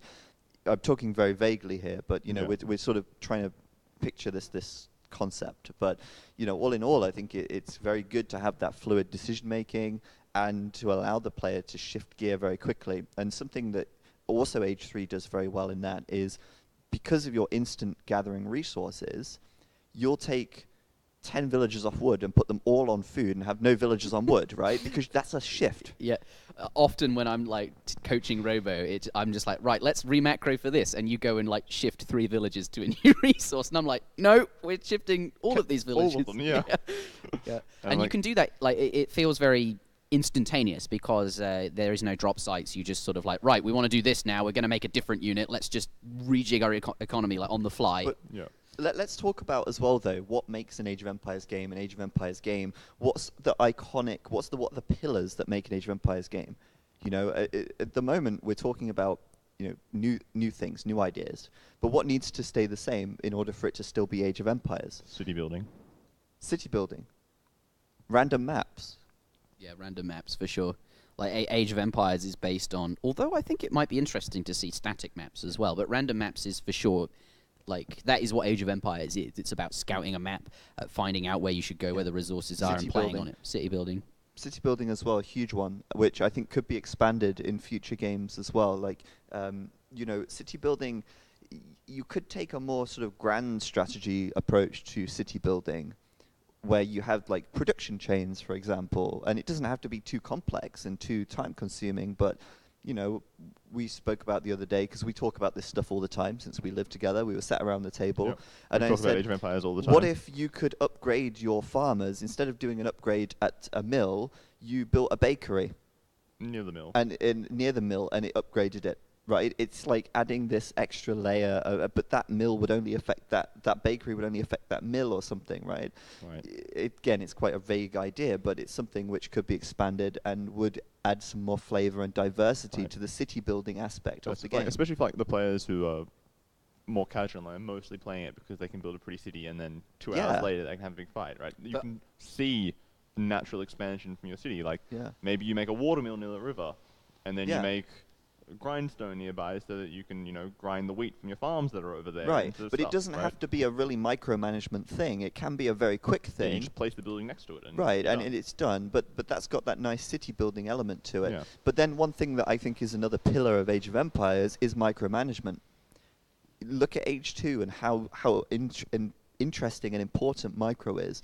I wrote an article about hills the other day, which is currently unreleased, but it just demonstrates how important those things like hill bonuses are, military positioning, taking a good fight. But I think that can also still be improved. How would you guys want to see military engagements with micromanagement looking in the future? Well, then you can sort of go in many different directions, right? You could go in the StarCraft route, where you've sort of got like the special abilities for like each unit, like they take stims or whatever it is, which is very much a micro where you have to decide, which units do you buff when, and like you got to wait for the cooldown or something until you can do it again. So you have to time everything correctly, and if you screw up the timing, then you just sort of lose the fight because it doesn't do anything. Right. And that's something that StarCraft 2 has. Let's touch on Age of Mythology again, and there's some myth units have special attacks. They have this bar that once it's fully recharged, they then perform a special attack. And for example, a mountain giant, that special attack is it will pick up the unit and hurl it across the map. And then that bar regenerates, it drops to 0. It's a bit like mana, right? And then it will slowly fill up again, and then when it's ready, as soon as it hits 100%, the unit will then do its special attack again. But you have no control over that. It just does it. Which is fine, Well, and you can sort of control it In by theory, when it's... you could tell it to stop attacking when Exactly. it's near the end of the bar. Right, and yeah, But and that's- you that could requires target the a lot unit of you wanted to APM and control, Yeah. but I think another implementation of that is how Age of Empires 3 is touching on it. For example, the Explorer has, in the Industrial Age, a ability that instantly kills any unit, pretty much. And there's also one in the Discovery Age for killing Treasure Guardians. But that's an ability that you would click and activate. Yeah, right. So I'm wondering, like, more broadly speaking, if units can have abilities or... but then, clicking them feels clunky. Well, we're talking about, maybe you suggested earlier, having just one hero, like the Explorer, that could have an effect. Let's just say we take that Hearthstone example and the Explorer example. You have a physical hero. They can go around the map. Maybe they're a real person from history, and then they have an ability. And that ability might be to improve your farmers. It might be to increase the speed of your villagers nearby. It might be to increase the attack of your units when you activate them. Or maybe it's a passive ability that is always active in a radius around it. These kind of things could definitely introduce an element of micromanagement. And your Explorer or hero does different things. Right. And let's take an example from Age of Empires Online and what that game does well. It has what's called toggle techs, where I think there's a certain structure you can build, and then you research the tech. It takes a while to click over, and then once it's on that tech will, I don't know, improve infantry HP or something like that. But now if you want to click a new tech that improves your farmers, like you can then click it onto that, and it takes a while to shift over. So you can only there's pick one of those things at a time, right? And there's a few different options available to you, and it's always like that's fun, right? That's cool. It's like which toggle tech is best in this situation. Right, yeah. And that's a kind of micro that isn't too intense, and it's not something that's too overpowering or overbearing. I think if every unit had its own individual activatable ability, then that would probably be a bit too over the top. Yeah, I think that'd be too much micro. But we're talking about adding a little bit of flavor, perhaps, with a single unit or a single ability, which is perhaps unique per civilization, or maybe you get a choice at the start of the game. Right. I really like the idea of decision making on a bigger scale. So Well, it could be sort of like Age of Mythology, like you pick your civ and then you get to pick one of 3 heroes. yeah, And well, each of those heroes has a slightly different. that's when that's you a age up, that's yeah. a good way to frame it, actually. Yeah, like there's different cultures that all have the same units, buildings, techs, broadly speaking, but you can add more units, techs, and other mechanics based on, depending like, on which which. hero you've chosen. Exactly, and Like, I really you've got like the same that. base. Like Yeah. one civ might be good at cavalry, but like this hero buffs your cavalry archers, whereas this one buffs your elephants, and this one buffs your camels, or something Right, like that, right? Like that minor god, and also in Age 3, the politician system, like a Yeah. choice when you age Yeah. up. I think there are many ways that they could do that to add extra decisions and Yeah. more right. different things that you can do throughout the game to have an impact on the game. Yeah. Like nothing sucks more than playing a game and thinking at the end of it, nothing that I did made a difference. Right, because you just Like- mechanically got outplayed or something. Right. But I think mechanics are a really important part of Age of Empires and RTS in general. Mm-hmm. So And they should continue to be so, but you're saying that decision making and strategy decision-making and wise strategy should be king, I think. should be brought up more. And I mean, look at the title of the genre is real-time strategy. It's strategy and decision-making that's happening over the course of the game that is changing throughout the game, and that to me is the core of the genre. So it would be nice to see what you do, like basically just change, or not even change, but design things in a way that encourage you to be able to make strategic choices, or But- change your direction. Yeah, or, I mean, the or move to. specifics of those, I mean, we're throwing around some ideas here. I mean, Yeah. the specifics of them, they can come in so many different shapes and Yeah. forms, but ultimately it has to still feel like Age of Empires. And like we talked about, we're talking random maps, we're talking a variety of civilizations, we're talking aging up, progressing through the ages, we're talking What else I did feel we like having have? campaigns, like even though it's Yeah, not campaigns. strictly, That's a huge part of Age it's of not strictly Empires. like It has to competitive be Age of in there. Empires, but it's always there. Yeah, Right. There's some has to be. cool storyline that you get to follow. Yeah, and I actually love the Age of Empires 3 campaign. Yeah, That's I my was about to say favorite. that as My well. Wow. favorite That's campaign of any how, game how I've like ever you played. follow the storyline That's of the really family interesting to over hear. generations. Yeah. Because the Age of Empires 3 campaign is a bit weird actually, but Well, no, I'm not saying that's really like necessarily historically accurate or anything like that. no, but it's a story, right? I love the story aspect where it's like, you know, you've got the dude with the Knights of Malta and stuff, and then you know there's his granddaughter or something, right? You continue down- Each stage, yeah. right, you're yeah. following the family trees And through Age of there. Mythology did that very well as well. You follow Arcantos and his story through this mythological nonsense that's brilliant, and it's Yeah. just fun. So Iron Justice is saying it's going to be Age of Empires because AoE is whatever they put in the game. Yes, that's true, but that does not mean that it's true to Age of Empires. You Or at want least to what we think of Age of Empires. You still need to make a game that's going to appeal to the existing fan base. That's important. Otherwise, your game will be like Age of Empires Online, well, kinda, and Yeah. it will die, and it will not get. but that anywhere. had its own separate set of problems. Like the game itself might have appealed, but Yeah, true. as we said, you know, like the pay to win Zach's sort of point stuff. is clear, right? Yeah. So Well, like I feel like Dawn of War 3 is probably a good example of that. Right. Where like by itself it's probably a fine RTS, but compared to what people the expected, expectations are, yeah, right, exactly. And that's why I think as well, like Age of Empires 4, you know, they've got to meet those expectations, and I think they're going to be very careful about what they do because there's so much riding on this, you know. The You sort of expectations. exploded. It was a bit weird. Yeah, I was just watching Robo and he just went. I was like, whoa, a bomb went off inside him or something. A robot malfunction. Yeah. It was a glitch in the system. Yeah. So yeah, they have to sort of appease the fan base in a way, and I think the fan base, if they had the choice of having a very historical, ancient historical time period or a modern time period, they'd probably choose the ancient historical and medieval and colonial time periods because. But then you know you can also look at that. There's so many ways to look at this. Before Age of Empires 3, Age of Empires was only ancient and medieval. Yeah. And then Age of Empires 3 came along, and now it's also colonial. And before Age of Empires 2, it was only ancient history. And before mythology, it was only real Yeah. stuff. So Right. we could be sitting here in 5 years' time talking about this amazing World Huge- War II modern history RTS game called Age of Empires 4 because that's what Age of Empires 4 becomes. I mean, we don't know, but we also will know for a fact that whatever Age of Empires 4 does have in it, it will definitely have a lot of the core elements that are present through all three of the games to this point. Time changes everyone and everything. And time waits for Throwing that no out one. again. So, yeah, how are we doing on time? I think we're overrunning a little bit, but that's okay. Yeah, this podcast went on much longer than I thought it would. We have a but lot to talk about. Yeah, I think it's good to just unload it all because we haven't. I think that it's nice to make a piece of video where we discuss all of this in one go because there's a lot to be said and it needed to be said. Absolutely.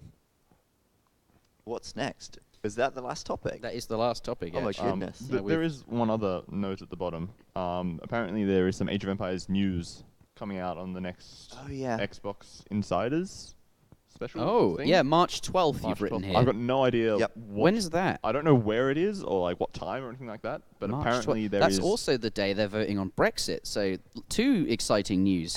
Whew, I think one of them is far more relevant for us. Yeah. Age of Empires. Yeah, Brexit. What?